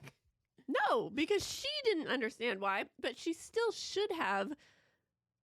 She still should have voiced opinions and it gets worse, you guys. All of my feelings are about to pop up down here. No, you're not going to change my thoughts on Bella in this one. I hated her in this book. Hey, I have better thoughts of her in the next one. Let me hate her in this one, and then sounds good. I think you're gonna hate Jacob in the next one. An eclipse? Yeah, I hope. I guess we'll see. So far, no, but hey, we don't know that. I'm pretending I haven't read 10 chapters yet. Okay. I say that I think she's gonna hate him because there's certain things that she's said that I'm like, oh, she's not gonna like this about this, and she's not gonna like this about this. So I'm excited to see. I'm excited to see too. Okay. So Bella decides, hey, we're supposed to go look for the meadow today, and he didn't come with me because at this point they had gone looking for the meadow a couple times already, and they hadn't found it. But she's like, I'm gonna go look myself since he fakes 6 and doesn't care about our friendship anymore. And so she eventually found it. You're just taken such a different way. To me, it's like she was like, oh my God, he left me alone. What is going to be the one thing that can like help me get through this day? How am I going to be able to piece this new whole together that Jacob has now left wide open? I'm sure that's actually how it was written, but in my head, I am mad at her still. Okay. So she eventually found the meadow, but it didn't have the Edward feel that she was looking for. She didn't hear Edward, and she was just like, this sucks. Because there's no danger there, idiot. Yeah. Until she's about to leave, and Laurent shows up, which was one of the 3 vampires from the end. Were you waiting for me to say his name? No, did I say it right? You did, but you went Laurent. I was like, oh, it's because I was supposed to jump in. No, I was searching for where I was in the notes because you keep scrolling and losing my spot. I'm scrolling to go with you. I know you are, but it's losing my spot. Sorry. That's okay. So he shares how Victoria's coming to look for her, and she's planning on killing him. Or she's planning on killing her very slowly. So I'm gonna kill you now because you smell so good. And she's like, "No, you're supposed to be a good vampire now." And he's like, "No, it doesn't work like that." And this is when she starts hearing Edward's voice, and then all of a sudden, these giant bears, which are actually huge wolves, attack him. And 1 comes, and then 4 more come. And then one of them stares at Bella for a while. And she's like, what? I recognize those eyes. I know those eyes. And as soon as she could, she booked it out of there. And she told her dad, those aren't bears, they're wolves. And she goes to sleep, and she's not worried about the wolves because they don't have thumbs. She's worried about Victoria coming in the house and killing Charlie. And then also as she's laying there trying to sleep, she's like, oh my gosh, I bet Jacob left me and he's hanging out with the LaPush gang and he's like in the cult now. Yeah, because Charlie had seen Jacob and Sam and them hanging out. Yeah, somewhere in Forks or something. And not in Port Angeles like Billy had said. Yep. So in the movie, well, no, you should keep going. Okay. Because none of that happens. Oh, all right. There's your note, guys. Actually, yeah, the Laurent thing happens. The Laurent thing happens, but it happens after a scene that hasn't happened yet. Okay, I'll keep going. Okay, so the next day she goes looking for Jacob. And she waits for him at his house because she's like, he has to come home at some point. So he does come home, and he's with Sam and the gang. And she's pissed. And he looks angry, too. And he's like, why are you here? She's like, I need to talk to you alone. And Sam, like, Jacob looks to see if it's okay. And Sam nods, which then pisses Bella off again. And I'm on Bella's side right now. Like, her best friend left and is hanging out with these new people. He cut his hair short. He's like totally different now, and he keeps looking at someone to see if he can talk to Bella. Yeah. So I'm with her with being angry about this. Yeah. And so Jacob. Well, I agree too, just because you shouldn't. I get why it's like this, but you shouldn't let someone else, especially Jacob, for people who have read further books. But they shouldn't. People just shouldn't let other people talk for them. I agree. Yeah. So Jacob's like, "Why are you here, Bella?" And he's trying to get answers. No, Bella's trying to get answers. Sorry. I was like, tell me why you're here, Bella. Like, what the heck? And so he keeps saying, I can't tell you, but this is all the Cullens' fault. And she's like shocked because this is the first time he's brought them up. Yeah. And Jacob's like, we can't be around each other anymore. And Bella's like, are you breaking up with me? Which I liked in the book that she said, I knew it was the wrong thing to say, but I didn't have better words for it, which I get. I mean, like, yeah. I agree. It is a breakup. It is. It's a friendship breakup. Yeah. And so, basically he's like, yes. I don't remember exactly what he says, but basically, yeah. And so she goes home and tells Charlie, something's up with Sam and the Push Gang, because she doesn't want to say, Jacob left me in, blah, blah, blah, blah. Yeah. So I love Charlie. Bella hears Charlie call Billy and starts yelling at him because like whatever Sam is doing to Jacob is horrible. It's hurting my family. Yeah. And then Billy's like, well, you don't know what Bella is doing. I don't know why I said like Dracula. I know. Especially when he's not even close to the Draculas. Yeah. He hates them. And yeah. Okay. So in the movie, straight from Jake leaving the movie, we get the breakup scene. Like, you get a few scenes where you see that Bella is alone again and she's sad. Wah, wah. But then she drives over to Jacob's right away, and Jacob is by himself walking through his yard towards the pack. Sorry, guys, I'm just spoiling that for you.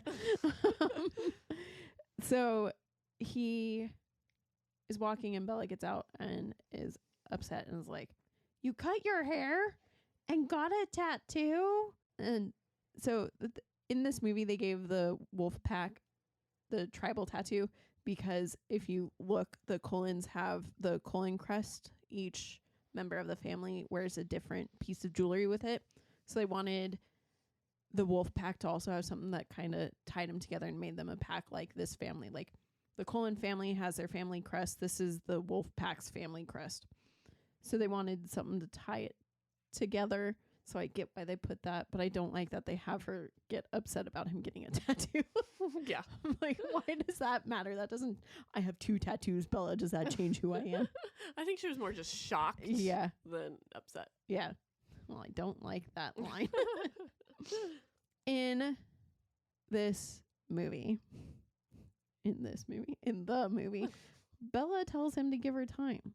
She's like, maybe if you just give me a little bit more time, I could actually love you. Whereas in the book, I feel like she might have said something close to it, but she's never like, if you wait around for me long enough, I can love you. Yeah. Whereas in the movie, she's just full on like, I can love you at some point. I'm like, girl, you can't.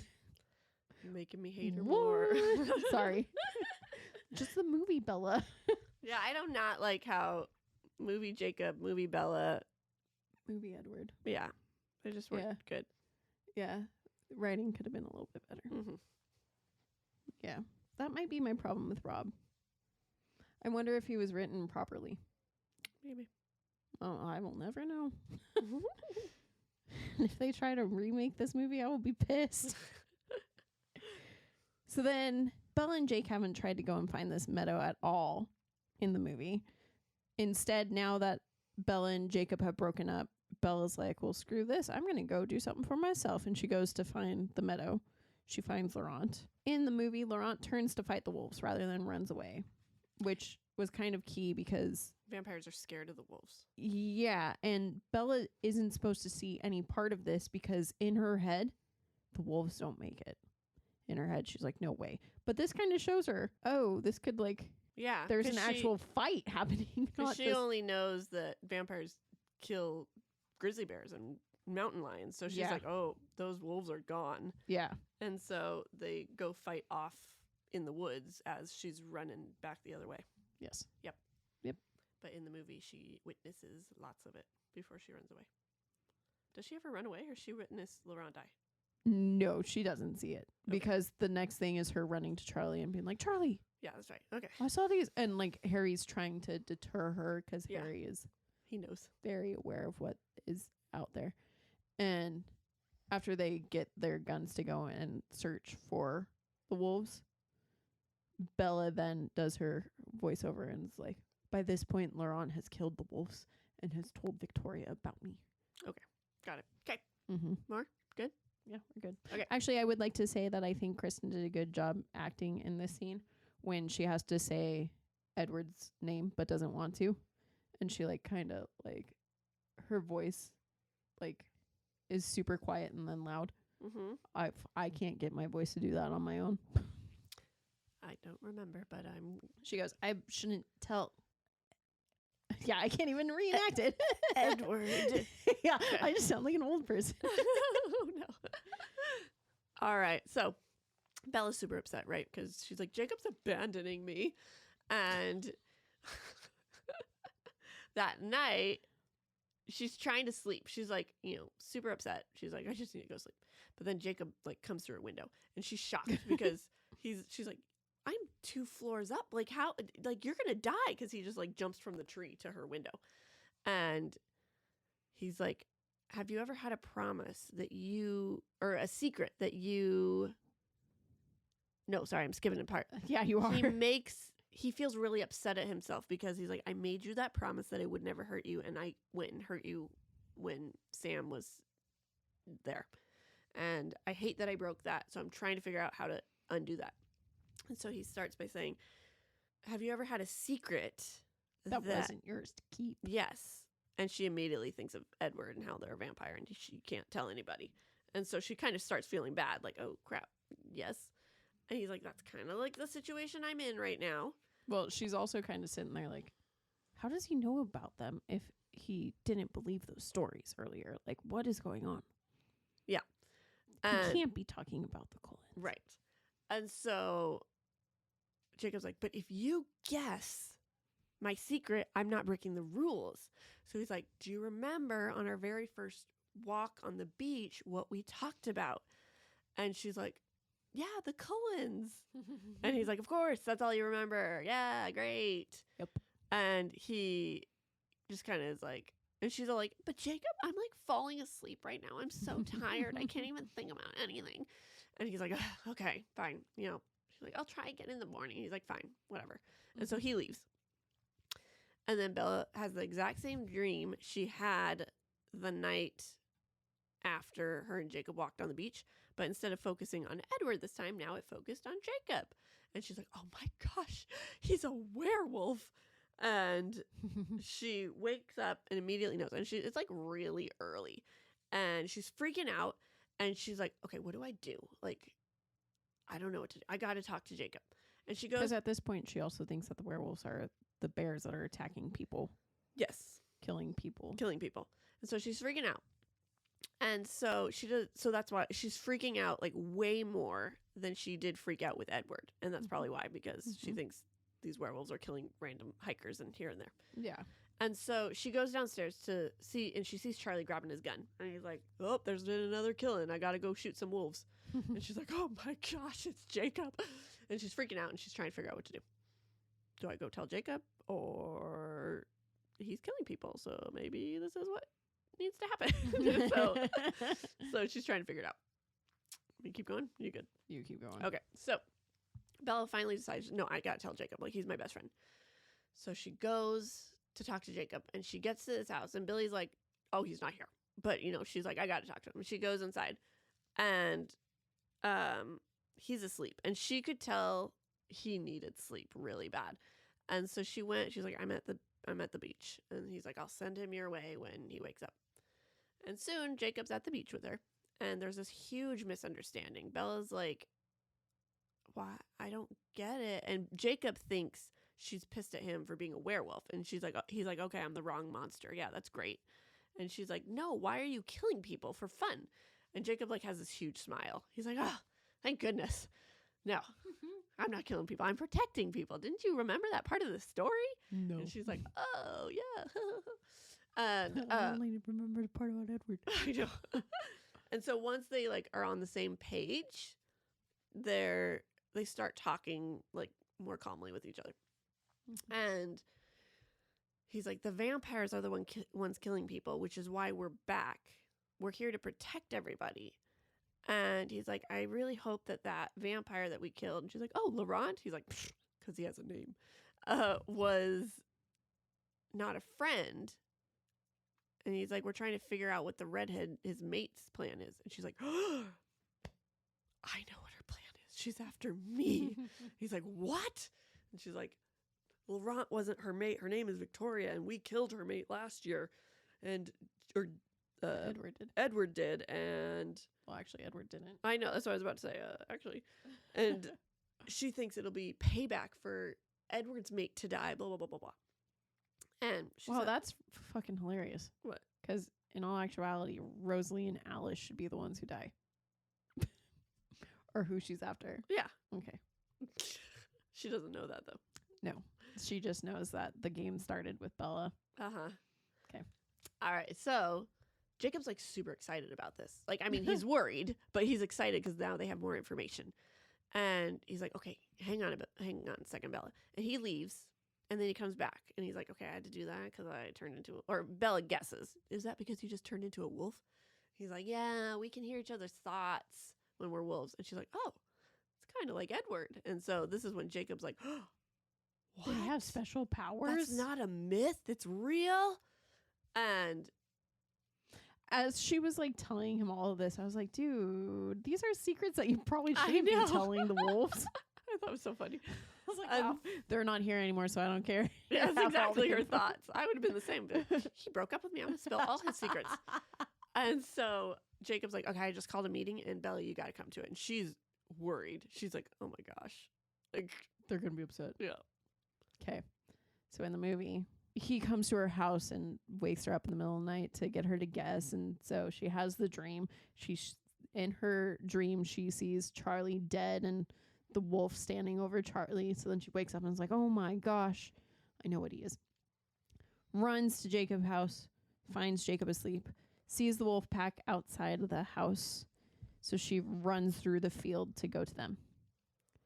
In this scene, Kristen sprained her ankle actually running to go to them because the field was super uneven. Yeah.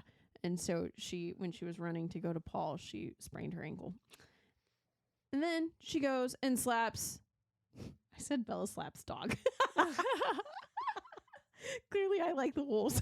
Yes. The vampires, you mean? Yes. Well, I was being facetious. Oh, right. So you are on the vampire side. Yeah, yes. Yeah. Apparently, even in my notes. Slaps dog. Yeah. But also, for those of you who have read some of the next books, you'll understand why this pisses me off. It's a huge continuity error. That pisses me off. But anyways, so then getting slapped. That's you'll see why. But that's the scene that pisses you off? Yes. Okay. Huge error.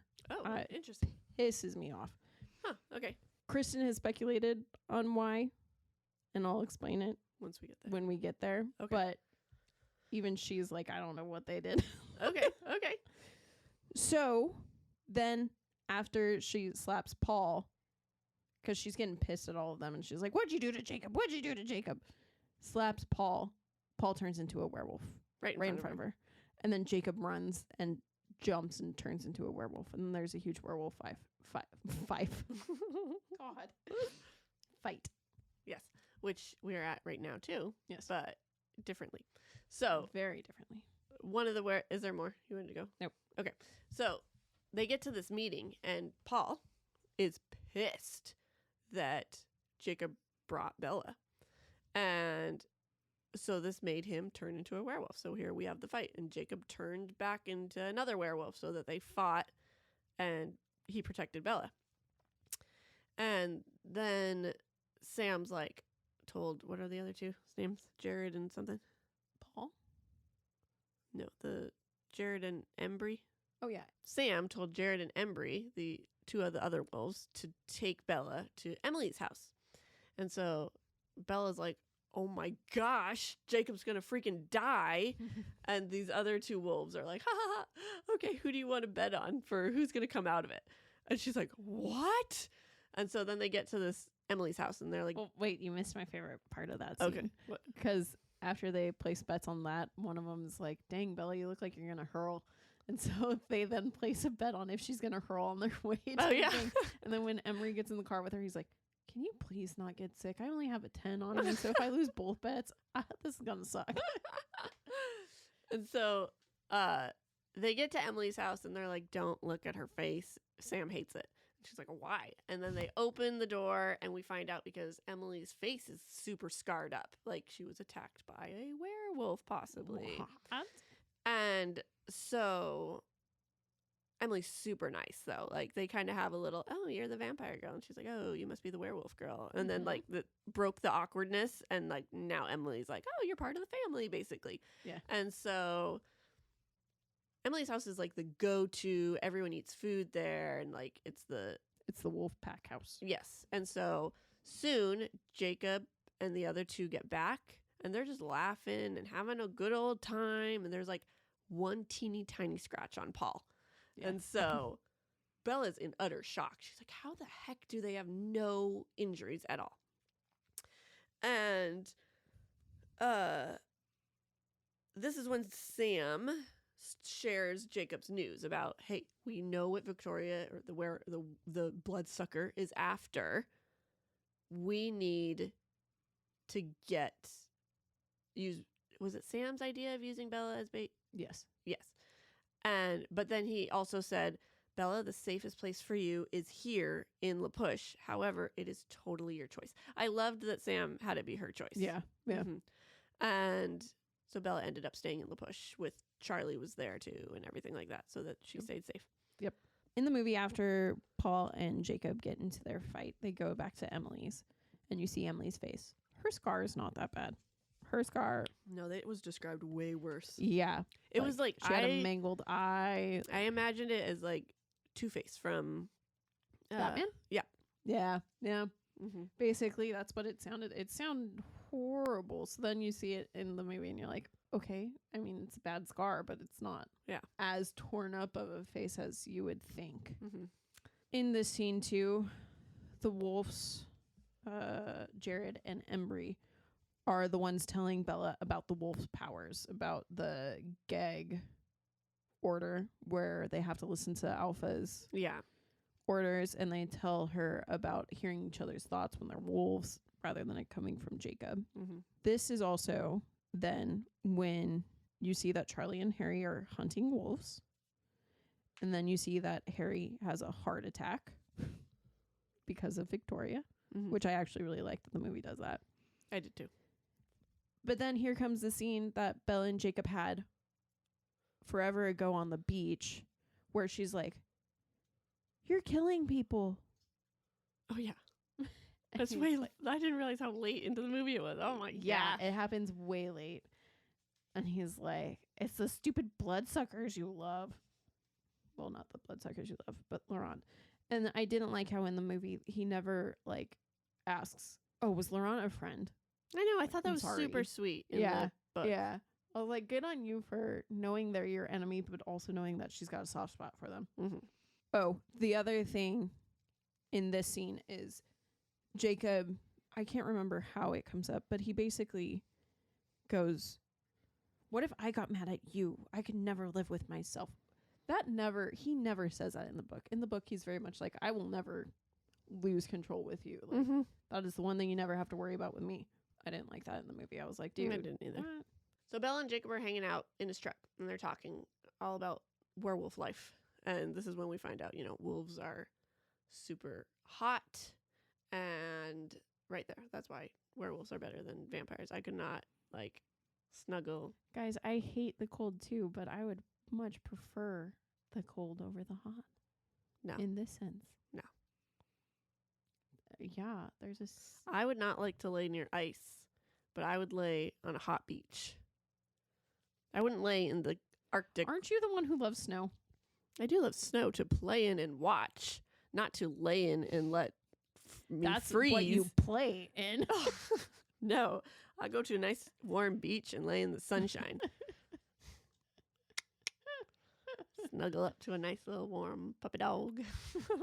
My thing is he would make me sweat too hard. So. Oh yeah, no, we wouldn't be able to snuggle all night. I'd be like, okay, thanks.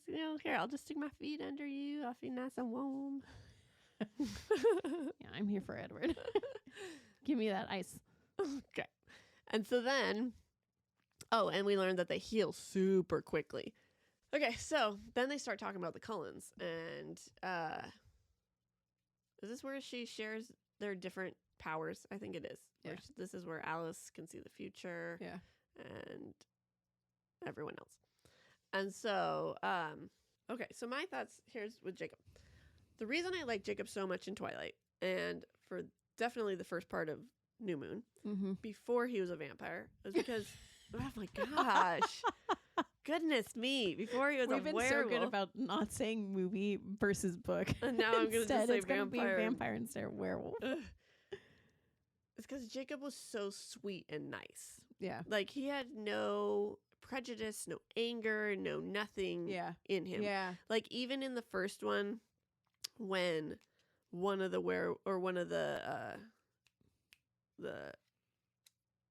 people, what are they called?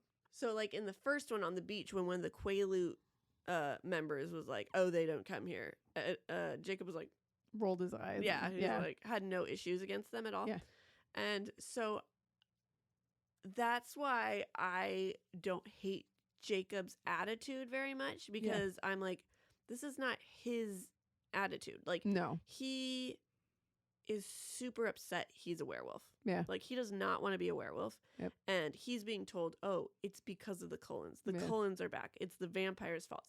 So that's what he's hearing in his head over and over and over. So he's like getting brainwashed that every single vampire is his enemy, because that's what Billy has been telling him. That's what Sam's telling him. That's what everyone else.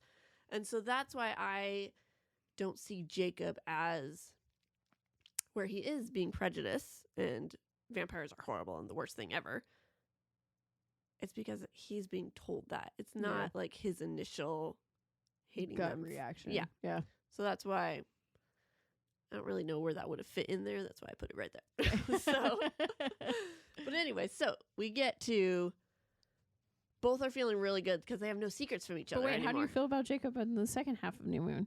Well, I understand he's irritating because he's those bloodsuckers, those leeches. Yeah, it pisses me off. Yeah, he's saying calling them names, which I agree. I'm like, come on, Jacob, you know how Bella feels about this. Like, it's irritating. Mm-hmm. But he is doing that because 24/7 people are calling them that around you. So, that's where my thoughts are. So they just feel good that they have no more secrets from each other anymore. And Jacob says he's sorry that Bella's having such a bad spring break, because it's spring break now. And she's like, oh, another vampire's after me, just like last year. And so he's like, tomorrow I'm going to take the day off and we'll do something. And he's trying to figure out what to do. And he's like, oh, cliff diving, because Bella said she really wants to go cliff diving back at the beginning. And she's like, okay. So she goes to Jacob's the next morning and he's not there. And Billy's like, sorry, they picked up Victoria's scent and they went off. And Bella's mad. She's like, I wanted to hear Edward's voice again, and now he went away. My crutch to hear Edward is gone. Yep. So I'm just going to go cliff dive by myself.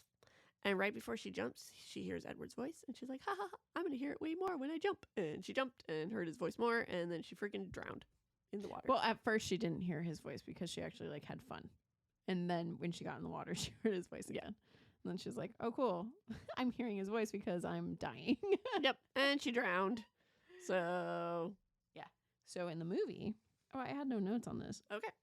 So then, so then Jacob comes and pulls her out of the water. Well, she sees some like red in the water, like almost like fire type of thing, which later we find out what it is.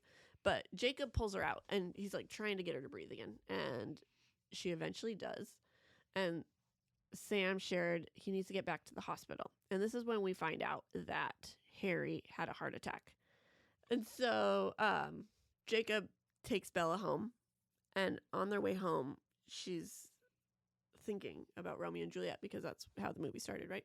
Or book. Yes. And about, you know what? I wonder if Juliet would have settled for Paris. Like, that would be fine. Like, relating it she to could her. Have made it work. Yeah. Relating to her and Jacob. So now she's like, oh, maybe I can have an intimate, like, relationship with Jacob. But, you know, maybe, I don't know. And so she's having this internal battle. And then she says, you know, maybe I should tell Jacob where my thoughts are. Like, he's always going to be number 2. Edward's always number 1. Hell yeah. But he can be my number 2, and we could still have a relationship. Hell yeah. No, I won't tell him that because, I mean, he already knows that, and he still wants to be, like, with me anyway, so I don't need to say it. I'm like, girl. Well, she says that because she's said it many times to him already. Yeah, but if you flat out said, okay, Jacob, I'm willing to do a relationship with you, but I want you to know you will always be number 2 to Edward. Then that would be flat out lines drawn saying, okay, if Edward comes back in the picture, I already said you're my number 2. Yes. But she never says it to him. Because it's implied. Implications don't count. She needs to flat out tell Jacob, this is how it is. You always tell me that. When people are like flirting with me and I'm like, I mean, yes. This is making me uncomfortable. Yes. And you're like, well, have you told them to stop? Well, she's not uncomfortable. Because she's a little B word.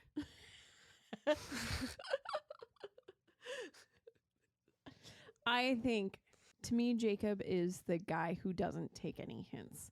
Like, obviously, she does need to be forward with him, but she doesn't have the strength to be forward because that would be losing someone else that there she you doesn't go. have the strength Jacob to follow it. Doesn't take the hints. He doesn't get the hints. He's that kid that he's an idiot. All the hints go over your head. So he's the one who you need to be direct and tell him the truth. Asshole that when your girlfriends are telling you stories about him, you're like, ew, what a creep. No. So he needs the flat out lines drawn, and she's not doing it. Because it would kill her to lose him too. So say, I don't want to lose you, but we can never, ever be together, Jacob. Which she kind of did in their conversation. Kind of. Yes, but that's she needs to flat out say. Jacob. Jacob should have just read between the lines. Nope. Just like you say, oh, no, you can't do read between lines. You got to tell people. No. Like I just said, she's not uncomfortable with his advances to a point. She's uncomfortable with it because she cannot reciprocate the level of... So she needs to tell him that. He knows that. She needs to flat out tell him that. She's told him that. No. She's told him before. No, I'm not whole. I can never like you as much as you like me. She has in the conversation of the movie. I'm not whole. Yeah.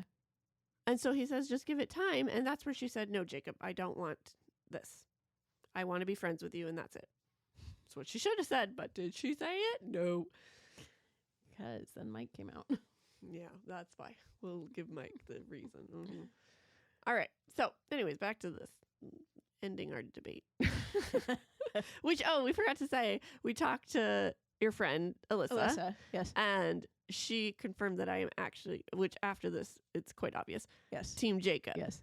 So even though still well, want. What's funny is, so I was with you, but so I screenshot an article today and sent it to Alli of an interview that Taylor Lautner just did because they just asked him like how he feels about it, and he's like, now that I'm older, he hates that Team Edward and Team Jacob pitted him and Rob against each other because that wasn't the kind of relationship they had outside of the movie. They were like, we were all on the same team. Yeah. We were all making the same movie. I didn't like it. But then he said that the teams are who you want Bella with.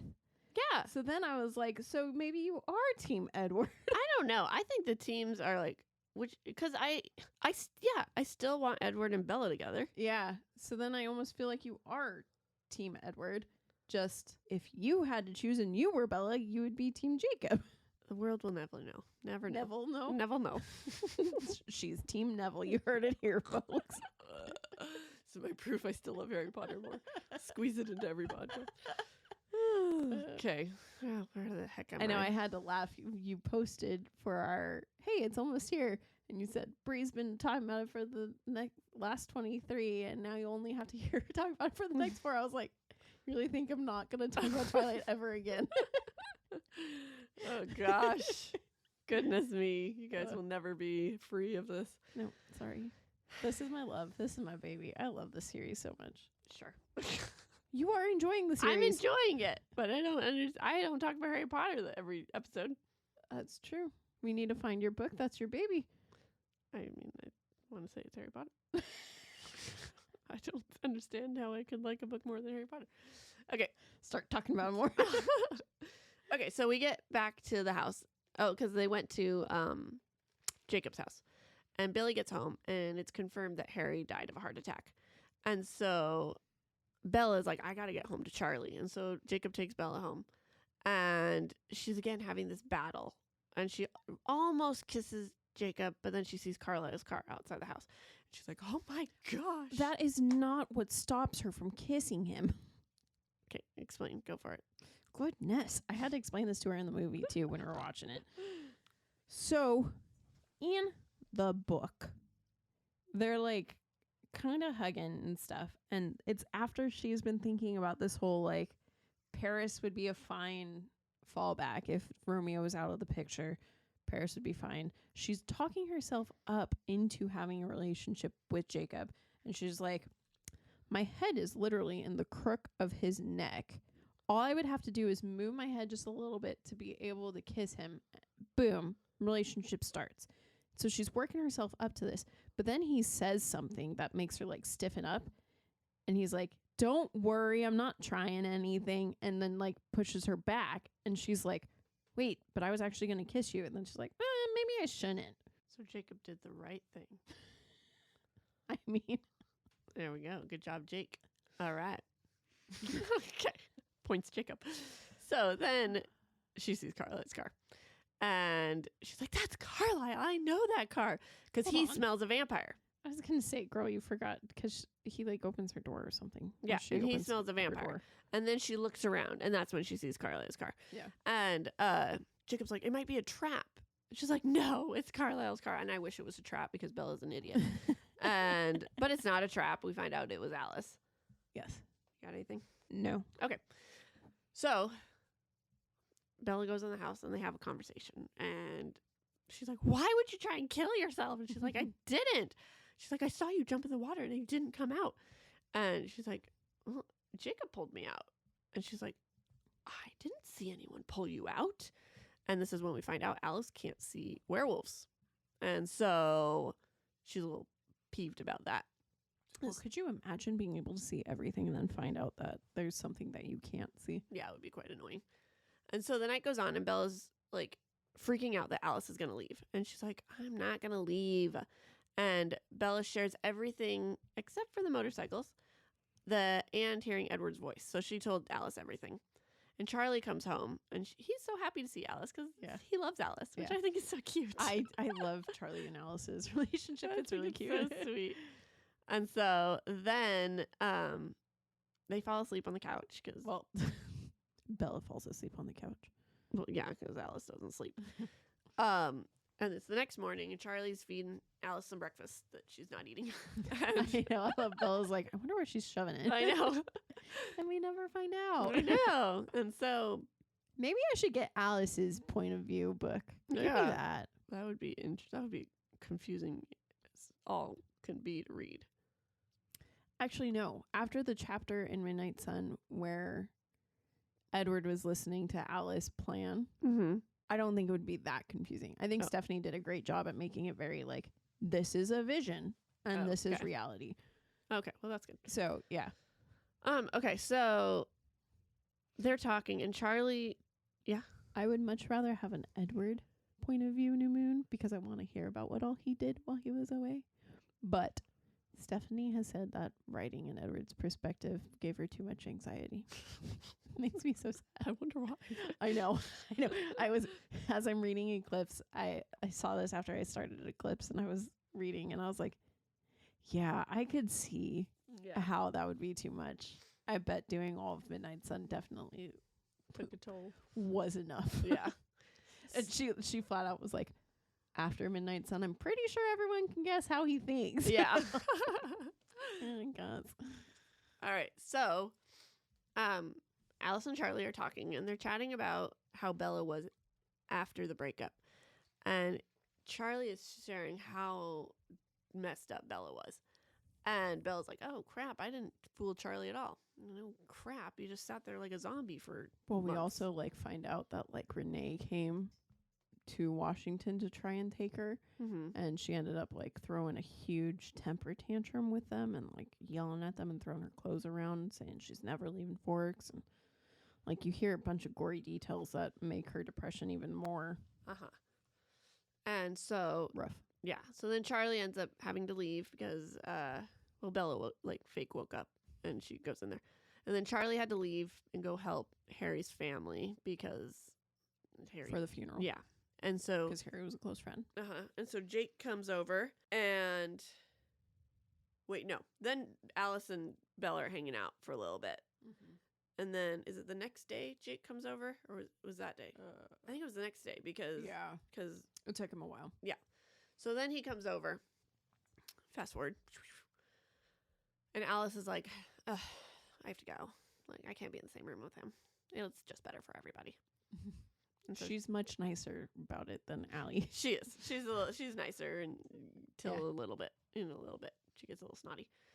As they all do. I will say they're all snotty about it. Jacob too. And so Jacob's awkwardly standing at the door. Wait, do you want to go or do you? Yeah. Okay. So when Bella comes running into the house because she knows Carlisle's car, she gets in and her and Alice are talking. Alice really freaking quick puts together that she can't see the werewolves. She's like, wait, you're not dead? And she's like, no. And then she's like, what's that god awful wet dog smell? And she's like, that's probably me. It's Jacob. And then she's like, wait, I didn't see you get pulled out of the water. I can't see anything around your pack of mutts. Blah, blah, blah. And pieces it together way quicker than she does in the book. At this point in the movie, Jacob comes right back to check and make sure that Alice didn't kill her and that she was okay. And Alice, as she's leaving... He wasn't checking to make sure Alice didn't kill her. He was making sure that it wasn't a trap. Yeah, but also he was checking to make sure that nothing happened. Yeah. Especially because he's Mr. I just want to make sure that the treaty's intact. As, makes sense. Okay, continue. So then Alice is like, oh, I should probably leave. I'll leave you guys alone. And then Bella's like, but don't leave. And she goes, I'll come back. Don't worry. As soon as you put the dog out. And then she leaves. And guys, I for sure thought this line was in the book. I swear it was. But this time when I read it, I didn't see it. I was like, wait a minute. Hold on. That's one of my favorite lines. Rude. I know. This keeps happening to me. Happened in Twilight. Happened in this one. So Jacob's awkwardly standing at the door. And Bella's like, come on in. And his friends are in the car outside and they shake their head no, but he goes in anyways. And so he's like visibly angry. When Jacob gets angry, he starts shaking, right? Because once he shakes so much, he turns into the wolf. So he's angry, but he's staying calm. And Bella shared how it's Alice that's here. None of the other Cullens are coming back or anything like that. And Jacob let her know that now that Alice is back, now that a Cullen is back, werewolves are not allowed to protect her on Forks land. And so she's only safe in La Push. Which is also dumb because Alice isn't going to let anything happen to her either. So she's totally safe with Alice too, dude. Again, he's been brainwashed. Yes. So Bella's super frustrated and she just doesn't get it. She's like, why can't you be friends and me be friends with the Cullens? Like, this is ridiculous. Which is a theme throughout this whole book, this whole series, I'm sure. Yes. And so it gets better in Eclipse. So he's getting ready to leave and the phone rings and he answers it. And he gets super angry. And then he hangs up. Like, he's talking. We can't hear who it is. But Bella knows that it's like one of the Cullens because he's at the funeral. He's like just angry. And then well, the thing too that you didn't put in here is that at this point Jacob kind of is like, screw this is taking too long. So he goes to kiss her. He's like, I'm going to make you see. He doesn't say this, but basically he's like, okay, this is my chance. So he gets really close to her and she's like, oh my gosh, please don't. And he's priming to kiss her, but then the phone rings. So then he takes a step back and answers the phone. But once he's talking on the phone, he steps as far away from Bella as he possibly can. Okay. Yes, I did not put that in there. Sorry. Yeah. And that's important for the movie. Okay. Because something is majorly different. Yeah. Yes. So we find out that Jacob says it was Dr. Cullen. Mm-hmm. And the book says he emphasized the word doctor. And she's like, why didn't you let me talk to him? He's like, he didn't ask for you. He asked where Charlie was. And I said he was at the funeral. This part always kills me. I'm like, she was so close to talking to him. The book would have ended right here. I know. Edward's like, great, you're live. Done.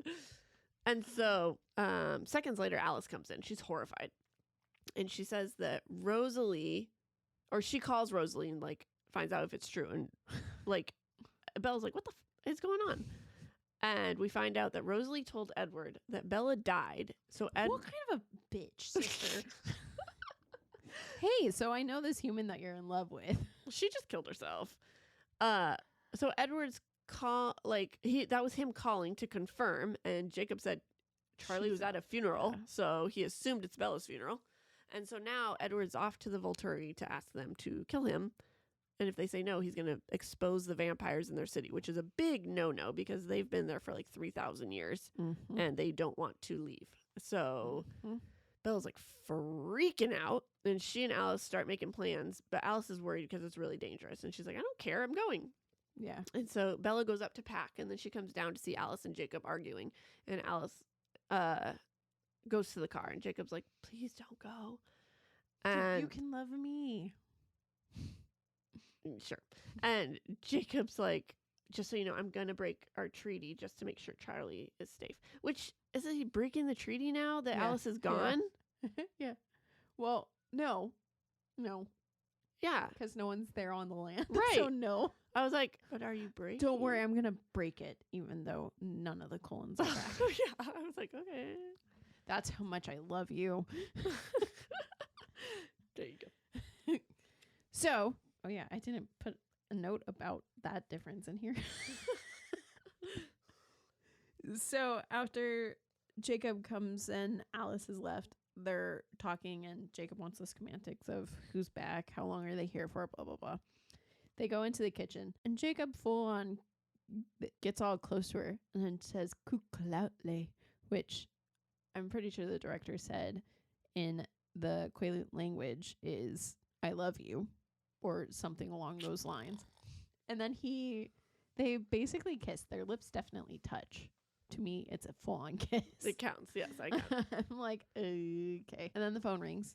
And then he stops and goes and answers the phone. Edward doesn't say that he's Carlisle. He's just Edward. Because then he hangs up and then Alice comes in all freaking out. And immediately there's no like, wait, it was Carlisle? It's just Bella freaking out like, why didn't you let me talk to Edward? I want to talk to Edward. Same girl, same. And then I'll just say this. The whole next part that Alli's about to talk to in an airplane does not happen in the movie. Okay. So they're on the airplane. And this is like killing Bella, right? Because they have to sit on the airplane. And they're flying to Italy. So it's like a long flight. I couldn't even imagine. No. I would be freaking out. It's like a 15-hour flight. And they're just like sitting there like, not doing it. And Alice is like, it's quicker than running. And so she's just like, oh my gosh. So this is when Alice just keeps like falling asleep to try and see not falling asleep, but like closing her eyes to get in vision mode. Yeah. And to see what the plan is. And she wakes up and she's really excited because she wakes up from her vision. She pops out of her vision. The Volturi have settled on not killing Edward because they love his power. So they think he's too powerful to waste. I agree. Which is really good because he's not dead right there. But he's like, fine, I'm just going to go expose you, which then will kill him.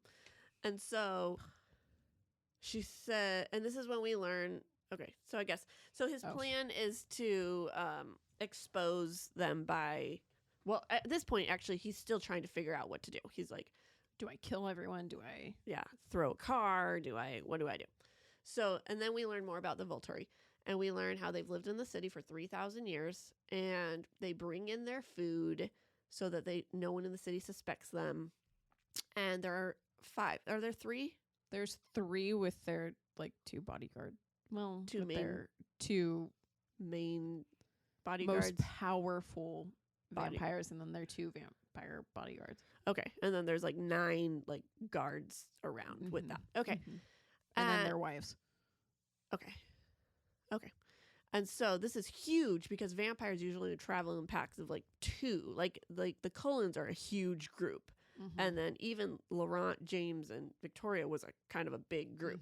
So Alice lets Bella know that there's only one rule of vampires. And Bella's like, what is it? Allie's obsessed with this fact. I just think it's so stupid. And she's like, come on, Bella, it's really obvious. And she's like, I have no idea.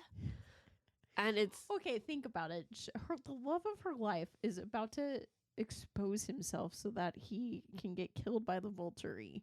Yeah. Her mind's not focused on what she knows. Okay, sure, fine, whatever. It's don't let people know about vampires, okay? And so, and that was said way at the beginning of the movie in the classroom with Edward. Yeah.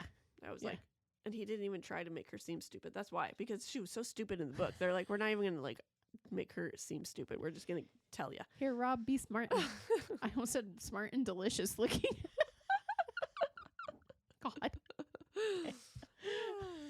So apparently I'm a vampire now. Yes. So there's, as mentioned, the Volturi are super protective of their city because they don't want to leave. So Edward now, Alice has the vision that he's just going to walk out into the middle of the sun, like in the sunlight at high noon when the sun is the highest in this middle of this crowd. So all the people can see him sparkle. And so they're like, okay, so we have till noon. And so once they get to the airport, Alice stole a super fast car to get them there. Of course she did. Yep. And so you said that didn't happen. None of that happened. Nope. So they're driving and they get stuck because it's St. Marcus Day, which is like the celebration that all the vampires are gone in Italy, which is ironic because Marcus is one of the main vampires down in the Volturi. Yep. And so they never explained that in the movie. No. So they were stopped by some guards and Alice paid them over $1,000. Like it was a wad of cash and $1,000 bill was on the outside of it. So who knows how much she paid them to let them keep going. So they kept going, but finally they couldn't go anymore. So Bella just had to get out and run. So she runs through the fountain and everything. She sees Edward, but she's not going to make it. She's just like, Edward. And finally she makes it last minute, crashes into him. And he's like, oh, that was way quicker than I thought. This is, you're my heaven. I'm dead. You're dead. He says, oh, Carlisle was right. That's it. Yeah. All right. And so, hey, this is proof that he actually believes he has a soul. So, because he thought he died already. Yeah. He thought he died and he thought he went to heaven. So he believes he has a soul, obviously. No, okay, sure. I mean, I take it as like, he's like, thought he was in heaven because Bella was there. He does think that, but this is the proof that his like, I don't want to change you because you're not going to have a soul is BS. Because the reason he thinks that is because he thinks he's dead. Yeah. Yes. Right. But that doesn't necessarily mean he just said, oh, Carlisle was right. Like that doesn't mean he thinks it. He thinks now, oh, he must be right because here you're here. I'm dead in heaven. Because why else would anyone say that? Because if they didn't believe in a soul. Well, he was on the fence of like, not on the fence, but he's like, well, either I have a soul and I'm going to go to heaven or I don't. And he just thinks he just died and Bella's there. He's like, oh, And I now guess it's I the do. proof that he does believe in his soul. No. Yes, it is. It's the proof that he believes Even Bella at the end is Carlisle like, hey, at that moment. you believe in his soul. And he doesn't even say anything. He just lets her have it. Exactly. He lets her have it. He's like, fine, whatever. You know Edward. He would have argued if he didn't believe in it. Okay. Whatever. You know Edward. Anyway, so whatever. Okay, where are we at? I'm so confused now. Edward thinks he's dead. Okay. So they step back because he realizes, she's like, no, stupid, I'm alive, you're alive.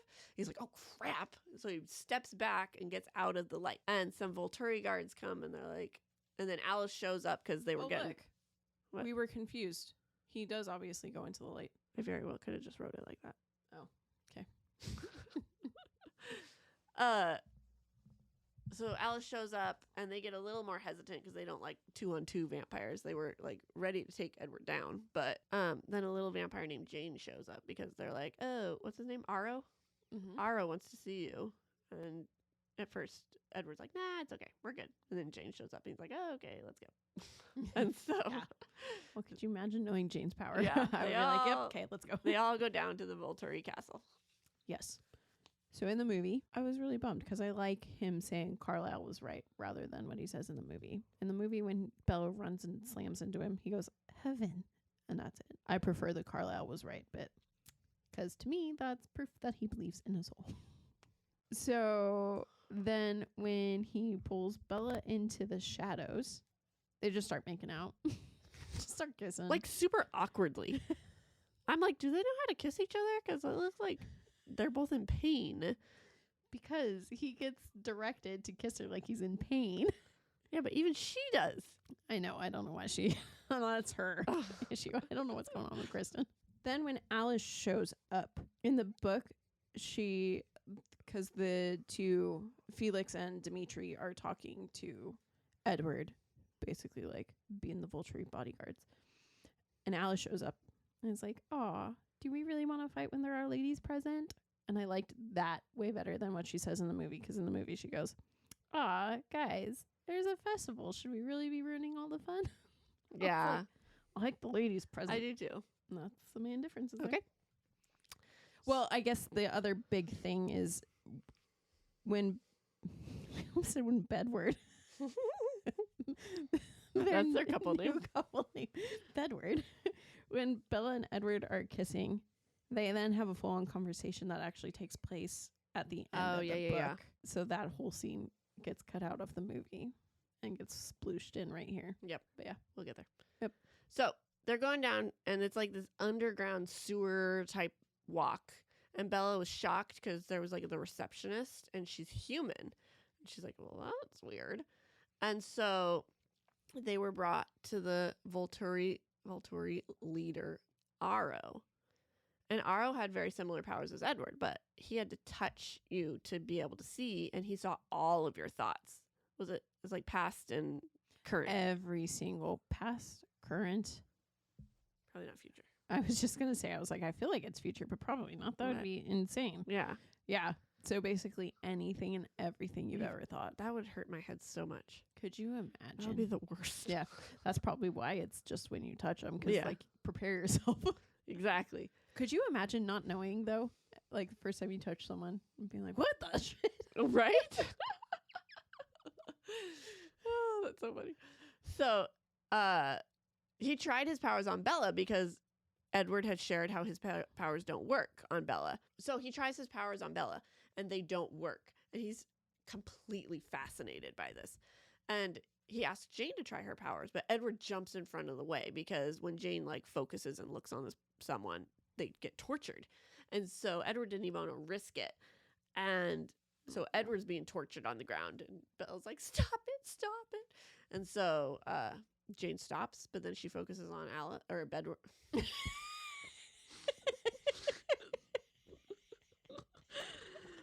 Oh my gosh, we've been recording too long. Poor Bedward. On Bella. And gotta collect my thoughts. Hang on. So her powers don't work on Bella either. And Aro is just fascinated. He's like, this is so amazing. And so they're trying to figure out what to do because, like, obviously they're trying to get... shoot. What? No, keep talking. Okay. They're trying to figure out how to get out of there without, dying. And he asks each of them, would you like to stay and join the Volturi? And Edward's like, nah. Alice is like, no, it's okay. And Bella's like, I'm not even a vampire. And they're like, oh, we would turn you. Don't worry. Your powers, you would have such fascinating powers. And so eventually everyone said no. And one of the other vampires, which one was it? Was like, well, we need to kill her. Oh, Caius. Caius was like, well, she needs to die because she's a human and knows our stuff. And like, that's against the rules. Shit. And Edward's like, well, there are some exceptions because he's talking about the receptionist who's also human. And he's like, well, she's either going to become lunch or she's going to change too. And so they're like, well, maybe Bella will change, blah, blah, blah, blah. And Alice confirms it by grabbing Aro's hand. And, that was something that I forgot to mention on the airplane was that Alice was getting so annoyed. She was I'm just going to change you myself. Like, she was just... Edward's being an idiot. Yeah. So she confirms that Bella will get changed at some point. And they're like, okay. So they let them go. And they're like, well, just, we check in and we don't give second chances. So now Bella's like, oh my gosh, I gotta get changed. Otherwise everybody's going to die. Oh, she's so excited. But on their way out, they pass by a bunch of tourists. They're walking around and like taking pictures. And there's this one lady who's like grasping her granddaughter. No, her rosary. Her rosary, and she's freaking out. And she speaks a different language, so no one's helping her. And it clicks to what's happening.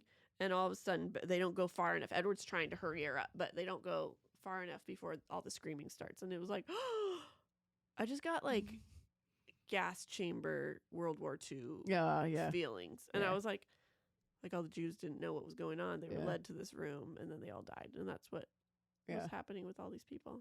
It was so sad. Yeah. And then the movie sucked because it showed kids. Yeah. I was like, those poor little kids. It pulled at my mama heart so bad. So in the movie, gosh, the whole scene with the Volturi, they throw in a fight scene. Dude, it was so intense. Between Dimitri and Edward. And I mean, it was cool because it's the first time. I remember my uncle is he's a big fan of these books too.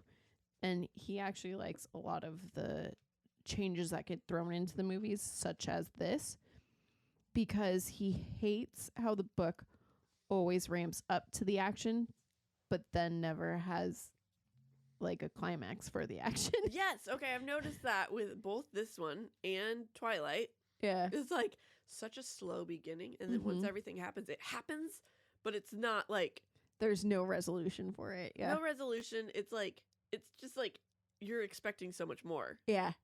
So, because when this scene happened, I was pissed. I was like, that does not happen in the book. And I was venting about it to my uncle. And he was like, Bree, can you go and see a movie that doesn't have any action? Like, no one's going to sit through that. So boring. Yeah. And I was like, oh, I guess you're right. So I understand why they added it. But at first I was upset. In this scene, you also then see Alice's vision of Bella when Aro touches her hand, which you don't see in the book because you're not following Alice. So it kind of makes me confused why they threw that in there, but it's also kind of nice, like, hey, here you go. Yes. There There you go. And then my last note for this is the Volturi scene was way worse than the book. Meaning them killing people. All the people. Yeah. Yeah. Yep. Okay. So I realized, I was like, wait, hold on. Like, that whole scene was a Volturi scene. Okay. So Bella's just freaking out thinking about those people. Like, and she's like, how can, like, the receptionist, does she know about this? She's a person. And they're like, yeah, she's hoping to be one of them one day. And she's like, after watching them, like, kill people? And that scene kind of happens in the movie. It just happens before everything. Yeah. And so finally they're able to actually leave. And she will not let herself fall asleep. She's, like, up with Edward. She's exhausted. But she's, like, stays awake with him on the airplane. Stays awake. Second I fall asleep, he's gone. Yeah. And so once they get home, Rosalie's there with, everybody else. And she just spoke to Bella for the first time, and she apologized. She's like, I'm so sorry. Thank you for saving my brother.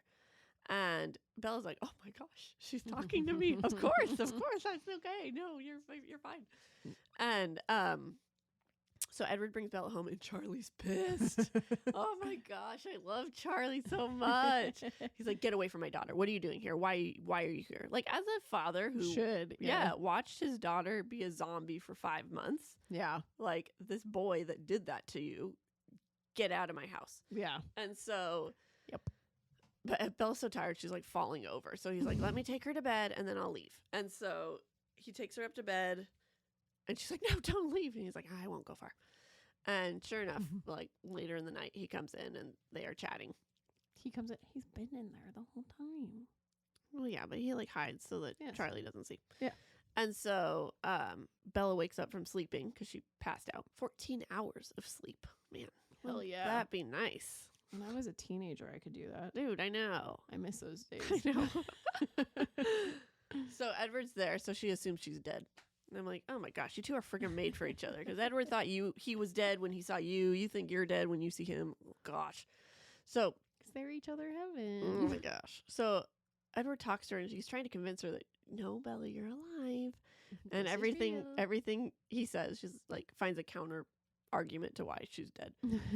And so she finds out that Charlie banned Edward from the house, and Bella's pissed. I'm like, girl. There's a reason why. Yes.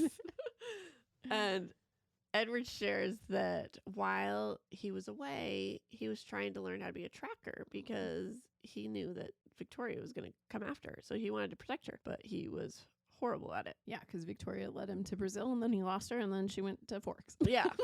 And so he felt awful for not being there to protect Bella from Victoria, and that she had to be protected by werewolves, which is the next worst thing. I'm like, oh gosh. And so when you think that they're uncontrollable, yes. Sure. And so it makes sense why he is wary of them. Well, maybe he's also prejudiced. Emily's thing is proof. Yeah, but okay, I'll give him this.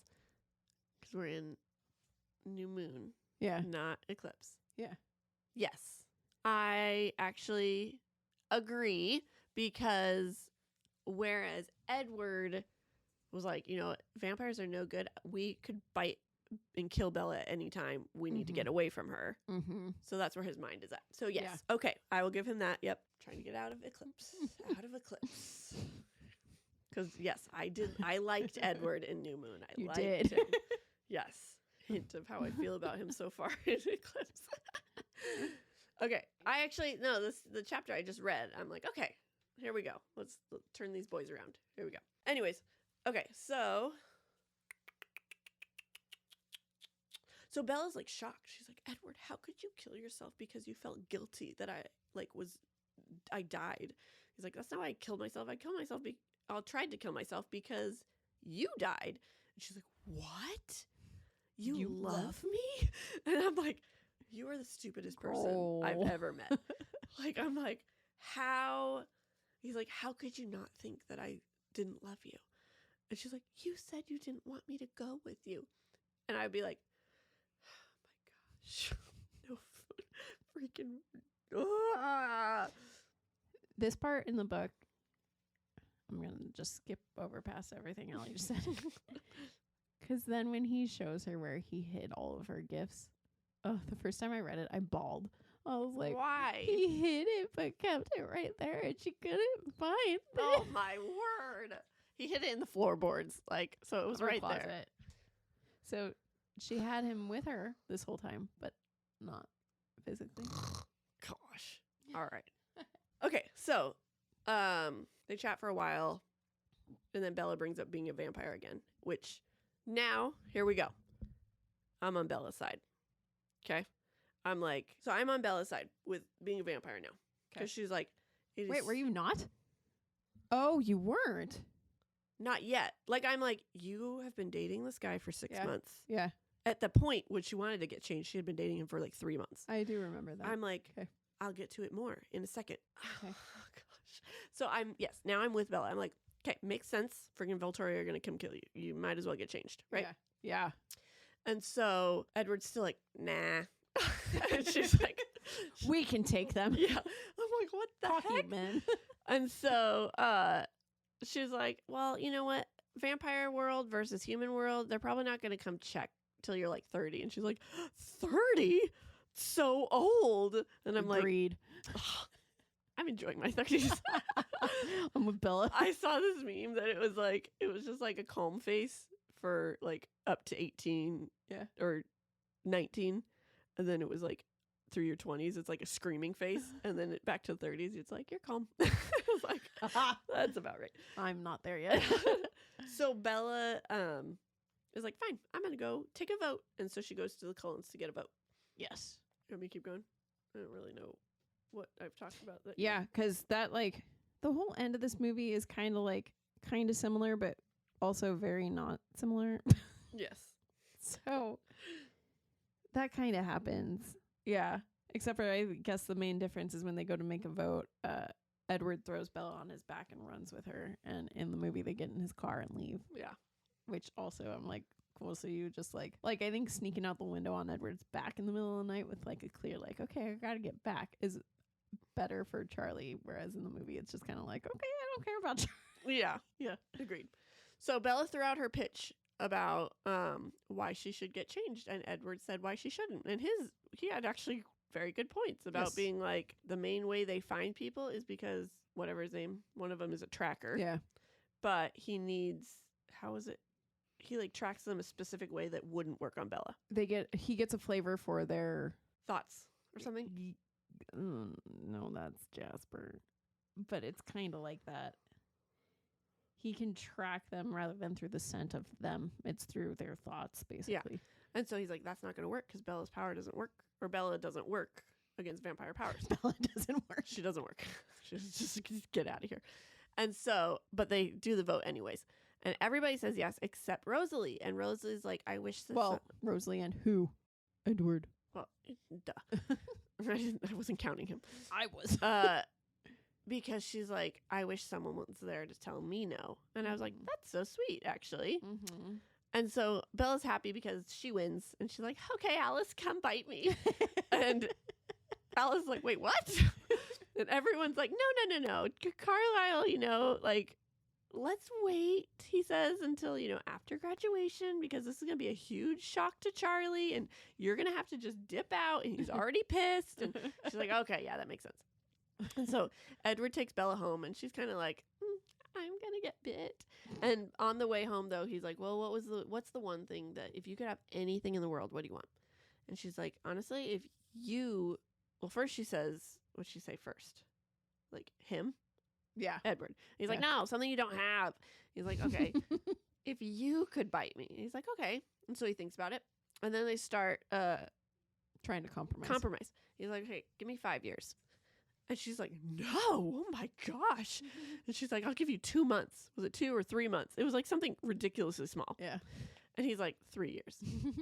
And she's getting pissed. And I'm like, Bella, come on, girl. One, this is where I'm like, you've known him, you've dated him for 6 months. Yeah. You've known him, he's been gone for 6 months, whatever. It's like, he's been gone for almost a year, right? Because it's like the end of the month, and then the book now.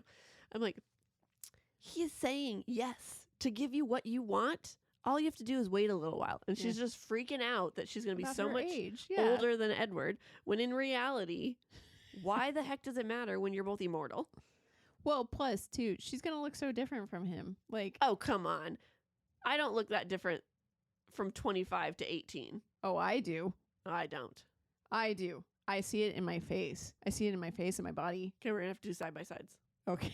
Gladly. Okay. We'll Except for also not, because I'm so much fatter. Oh my gosh, you're fine. Okay.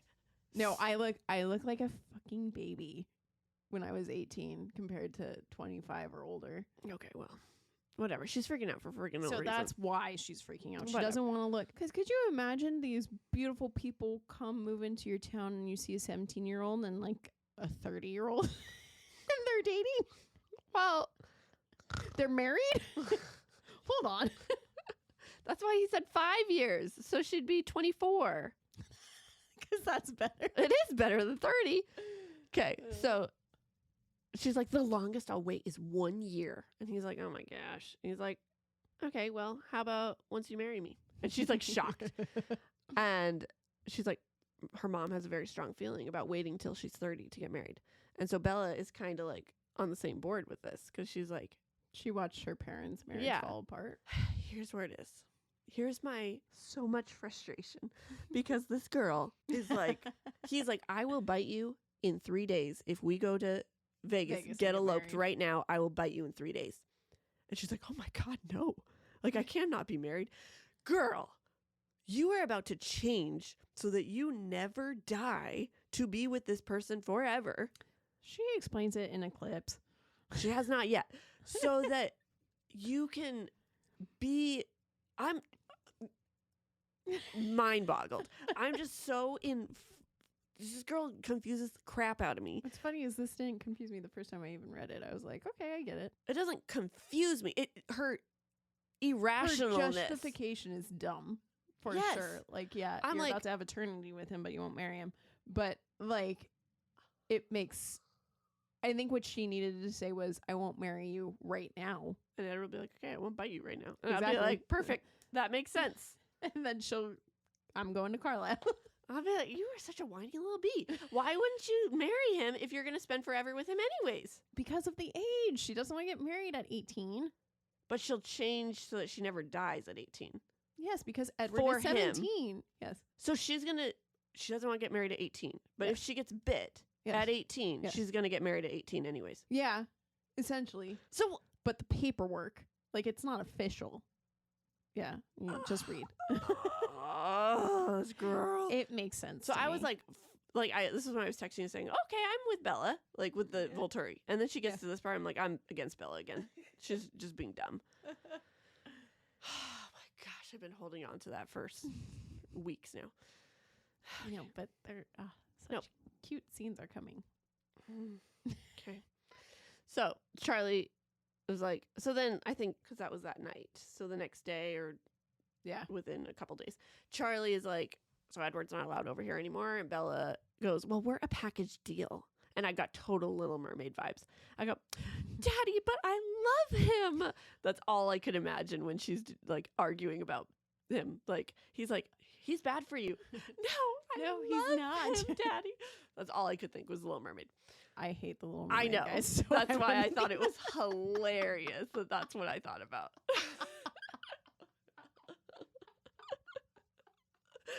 I never would have put that together. Made me laugh so hard. I was like, Brie hates Little Mermaid, and that is full on what Bella's doing right now. That's one of the reasons you don't like it is because Ariel's a little whiny 16-year-old about how she's in love with this person that she doesn't really know. I just don't like the Little Mermaid. I just don't. I just find it funny that's Bella. I mean, true. So Bella spoke to Edward about how except for Ariel, literally like didn't even meet him, saw him, and then was like, "Yeah, give me legs." That's fair. At least she waited 6 months. So Bella spoke to Edward, and she's like, "Okay, I'll wait 18 months. Okay, can we do that and not get married?" He's like, "Nah, I like this marriage deal." He's smart. I'm like, "Yeah, good job, Edward." So they're all at the Cullens because they're officially moved back. Like they went through school and then they're going back, all the classes and everything. Edward's taking her home. And then he just gets the thought, uh-oh, Charlie's pissed. And Bella's like, why? And she looks up. Wait, I'm sorry. Did you want to say anything? Or do you just want me to finish the book? Yeah, go ahead and finish because it's all different. Yeah. And she looks up and she sees her motorcycle in the driveway and she's pissed at Jacob. She's like, how could he do that to me? And all I'm like, yes, Jacob. Because I'm petty and Jacob is too. And I'm like, way to go, Jacob. I would have done the same thing. That's probably why I liked it. Be like, screw you. Here, take your motorcycle back. You only used me to make it so that we could do Except for that's stuff. Not why he did it. I know, but that would have been my thoughts. And so Edward's like, Jacob's still here. We need to go talk to him in the forest. This is how the audiobook reader reads Edward. In the forest. Very, wait, what? She reads him very like slow and like this. And meanwhile, Jacob's like this and angry all the time. Jacob, or not Jacob. Edward sounds like he's like, well, God, no wonder you don't like him. He sounds pretentious as fuck. That's not how I read him at all. Oh my gosh. God. So Bella's like, you know what I would love? I would love if they like had Kristen, Rob, and Jacob read that would for be the part. so fun. Yeah, I would love that. That would be cool. So, guys who are in charge of this, please make it happen. Even though it's already been recorded, do it again. Yeah. Dude, they would make so much money. They would. Yeah. I would buy an audiobook. There First time ever buying an audiobook. All for Rob's voice. So, Bella's like, how could you do this? And Edward reads his mind and answers for him. And he says that he wanted Bella grounded so he couldn't see Edward anymore. I would be so pissed. So she couldn't see Edward? Yeah. I would be so pissed. Like, I can't stand Edward's power. Oh, yeah. Like, I just think I hate when people like assume what I'm thinking. And I know he's not assuming, he's legit is like in your head. Yeah. I think it's such an invasion of privacy and I hate it. And I'm like, well, that's why he typically doesn't do it. I think he does it all the time. He just doesn't say anything. No, he purposely like if he can hear your thoughts and it would be beneficial for this person to know, more often than not, he doesn't say it. He does in this situation just because the situation is high and tense and all that. Yeah. But more often than not, he doesn't say anything. Exactly. Right, but he's still in their head listening because he can't turn that off, can he? No, he can't. He can like make himself distracted a little bit. Exactly. And so he typically tries to, especially with his family and stuff. Mm-hmm. But like it also depends on. Now, I'm only saying all of this because I've read Midnight Sun and I feel like I understand what he does a little bit more. It depends on your voice too. If your voice is loud and there's no way for him to distract himself, yes, that's going to just be in the forefront there. But he's not ever going to go and personally dig into your thoughts to be like, ooh, let's get down to the nitty gritty. Okay. So Bella's like, I'm already grounded, so that has nothing to do with it. He's like, oh, getting all like embarrassed. Jacob is. Yes. And so they chat for a while and they're getting frustrated with each other. And Jacob reminds Edward that there's a treaty. And Edward's like, yeah, I know. And he's like, remember, that includes biting another person. And Bella gets shocked and frustrated. She's like, that's not any of your business. And Jacob's kind of like, oh my gosh, like shocked. But he doesn't say anything. And he eventually reaches out and is like, I miss you. And like goes to hug, but Edward will not let Bella go hug him. And he won't because he's worried that he's going to get pissed and turn into a werewolf with her in his arms. I don't think that's why. I think he's jealous. And this is where I lean with Edward to a point. Okay. Like, as much as I love Jacob, if I had a friend, if Cameron was gone because we had a fight and broke up for a year, and I became really close with this guy, a friend, and he Justin. There you go, Justin. And he comes back into my life, and we're rekindling, and I go to hug Justin, he'd be jealous as all hell. And so that's true. I'd be like, I would get it. Even though, like, because they haven't had a chance to talk about Jacob because he can't read Bella's thoughts. So as far I didn't even think about that. As far as Edward knows, they had a relationship. Ooh. Except that he can read Jacob's mind. But, I mean, it's only what he's thinking about right then. And Jacob is madly in love with her. Yeah. So he's thinking they had a relationship. So, I mean, I've never taken this scene in that context before. Man, look at this. Look at us chatting and finding new things. So I get, as much as it bugs me because I'm an outside reader and know the whole thing. Yeah. I get why Jacob's like, or Edward's like, no. That's funny. No, to me, it was just, you're not hugging him because he can turn into a werewolf. I got it as the jealous aspect, which is what I've been reading Eclipse as, is a jealous aspect. So anyways, the book. My thing, I'm like, Edward, you're the winner, hands down. Why are you jealous? Yes. So the book ends with them going back to Charlie's house, and sure enough, Charlie's there all pissed off. Yes. That's how it ends. So in the movie, the vote thing happens, and then when they're driving back on their way, Jacob's in the middle of the road, stopping them from continuing forward. And then he walks into the forest so that they have to follow him and have their chat there. So he doesn't bring back the motorcycle. Motorcycles basically are non-existent from here on out in the movies. Sorry, I just spoiled that for you. I realized I was like, they're kind of big in Eclipse. So then, the thing that Alli actually pointed out that I didn't even catch, which I thought was hilarious, was Edward doesn't ask what the number one thing is that Bella would want most. And so that made Alli mad. That's why I wrote that down. I was like, oh, you're right. I really liked it. I thought it was cute. I think it's cute because also, like, even though he can't read her mind, he knows her well enough to know. So it's like, good job, Edward. You know your girl. Yeah, and then basically the whole entire scene gets all kinds of screwed up, and then Jacob turns into a werewolf because he's so upset that Bella's going to actually get turned into a vampire. And then my favorite thing happens, which is Edward's like, because in the car, Bella actually says, like, I want you to be the one to do it. And then that kind of gets dropped. And then at the end, he's like, you want me to do it? That's your one thing? Well, I have just one condition. And then the movie ends with him saying, marry me, Bella. I thought it was a cute ending. I like that ending. Yeah, I do too. Yeah. Because did you say you had them and Jacob and they had a whole fight scene? Yeah. Well, I said that he turned into a werewolf. Okay, sorry. I was no, it's fine. Mommying.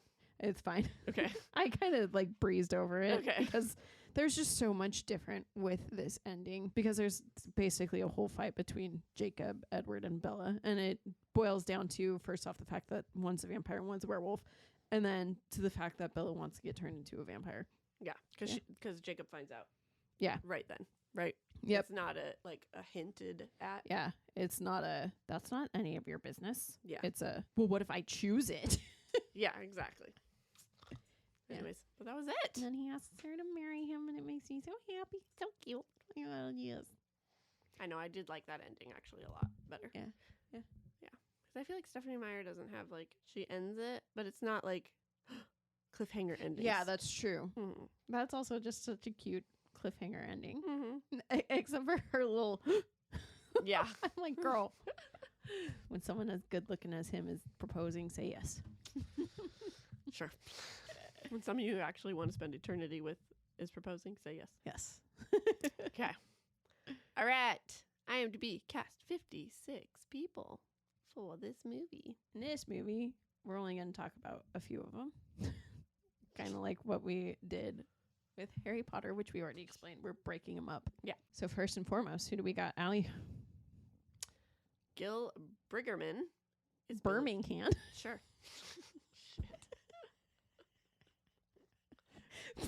Briggerman. Why'd you ask me? Just so that you would get that response. I hate this. I'm not doing names anymore. You guid. I had you start because you've been the one reading them. Oh my gosh. You read all the names. I'll read the characters. I can do that. Billy Black. I think he's fine. I think he's really good. I like him a lot. He pulls the full on, like, I hate vampires. Yes. Super well. Yes, I agree. All right. You're really going to have me. Ashley Greene plays Alice. I like Alice. I like how bubbly she plays her. Yeah. It's funny because I've always disliked her for Alice, but also not enough to recast her. You cast her as Tonks. I did. Yeah. That's why I was really shocked when I cast her as Tonks. That I was choosing see her as Tonks now that I've watched 2 of them. Yeah. Yeah. I for sure could see her as Tonks. Yeah. But for some reason as Alice, she kind of isn't perfect for me, but not imperfect enough that I recast. Okay. Yeah. Anna Kendrick is Jessica. This is where she got her start. Yes, it is. I read that the scene, this was one of the facts that I skipped, where they were leaving the movie, was almost all improvised. Oh, wow. Yeah. That's impressive. She talks for like the majority of that. And she improvised a lot, not the whole movie, obviously, but a lot in Pitch Perfect too. Also. Wow. Pitch Perfect she's great. Also. Yeah. Oh yeah. not the sequel. Yes. Yeah. I love her. I think she's great. I think she did a really good Jessica. She's perfect as Jessica. Yeah. Eddie Gathegi is Laurent. Oh, good thing you said that one. Yeah. I mean, he's a scary vampire. Yeah, he's fine for what he is. I knew you were going to recast him. Michael Sheen is Aro. I love him. I think he's great. I love in this one when he does that. Sure. I think he did really well. Yeah. But he was not how the book described him to me. Yeah. So the book, I was imagining, his name is Brontis Jodorowsky. He's who's Nicholas Flamel in Fantastic Beasts. The super... I need a picture. Is he young? No. Isn't he supposed to be old? I mean, they're 3,000 years old, but they... No, but she described him as having like papery skin just because he's 3,000 years. I thought did he not have white hair either? No. Oh, okay, then never mind. My cast, he's fine then. I imagined him like super old. Super old. Yeah, no. But looking old too. No, it's just the only reason they look that old is because they've been around for 3,000 years. All right, then never mind. He's fine. Okay. This is him.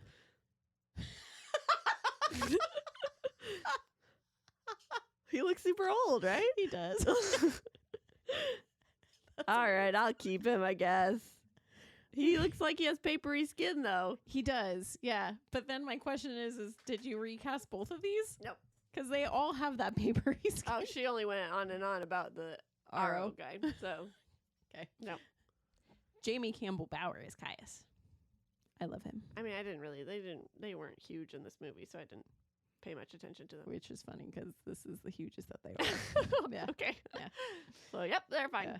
Aro is the main. Aro's the one who gets all the good scenes. Okay. Christopher Heyerdahl is Marcus. Yep, fine. Yep. Chask Spencer? Sam? Yeah, I mean, I was actually kind of shocked when I saw him. Yeah. As Sam. Yeah. But I don't know what I was thinking. I know. It's kind of hard because I feel like he looks older than I expected, but... Yeah, I don't really know. I feel like I was thinking... Because to me, he looks like he's like late 20s, early 30s. Mm-hmm. And in my head, he was Wasn't late he teens. supposed to grow that old? Huh? Isn't he supposed to like turn into like his... Like grow... That was something we didn't say. Yeah. They have like a growth spurt of... Yeah. To like 25 or something like that. Yup. So, I don't know. It was like kind of a shock. But again, I don't know really what I was expecting. So, yeah, he's fine. Yeah. Then we have Alex Mraz plays Paul. Yeah. He was great. Yeah. He gets angry real quick. Good. Good job. Good anger. Tinsel Corey plays Emily. Yeah, I liked her. Yeah, she's sweet. And then Cameron Bright plays Alec, Jane's brother. Oh. Twin brother. Yeah, they look the same. Yeah. Yeah, they're good. Yeah. Cool. That's our cast. Is the theme of the book and the movie the same? Yep. I guess it is. Do the characters stay true in the movie to how they are written in the book? For the most part, I feel like the movie, they're a lot more angry. Yeah. I was just going to say, I was like, ooh, with how we've been talking, that's probably a no, but also yes. Yeah, I say for the most part, but they add a lot more frustration and anger to the movie. They hype up the triangle. Yeah. What do you prefer, book or movie, and why? I like the book. Mm-hmm. And I just like how it was written better. Yeah. And I like key scenes. Like, you just get more detail. It's the same as Harry Potter. I like the more detail stuff. Yeah. I surprised myself. I like the book more. Oh, you surprised yourself. Yeah, I thought I would like the movie more because I can get through it quick. Interesting. Why? I don't know, because I would have thought it would have been an easy, obvious answer of book. No, because New Moon is my least favorite. I know, but it's still... It's way better, yeah. But I thought for a second that it was going to be. Okay. All right, guys. We did it. Yoo-hoo. Here we are. Shorter than last week. Not by a whole hell of a lot. Actually, when I edit it, it will be shorter by a whole hell of a lot. Hey, yeah, we recorded for an hour less than only like 40 minutes. I'm rounding. Okay. So, guys, stick around for our mini-sode. What's it going to be? Who knows? Your guess is as good as ours. And then Eclipse. My favorite. Alrighty. I cannot wait. So if these were long, just wait. Yeah, that one's going to be worse, I bet. Great. My bad. My bad. All right. Alrighty. See you guys. Bye. Bye.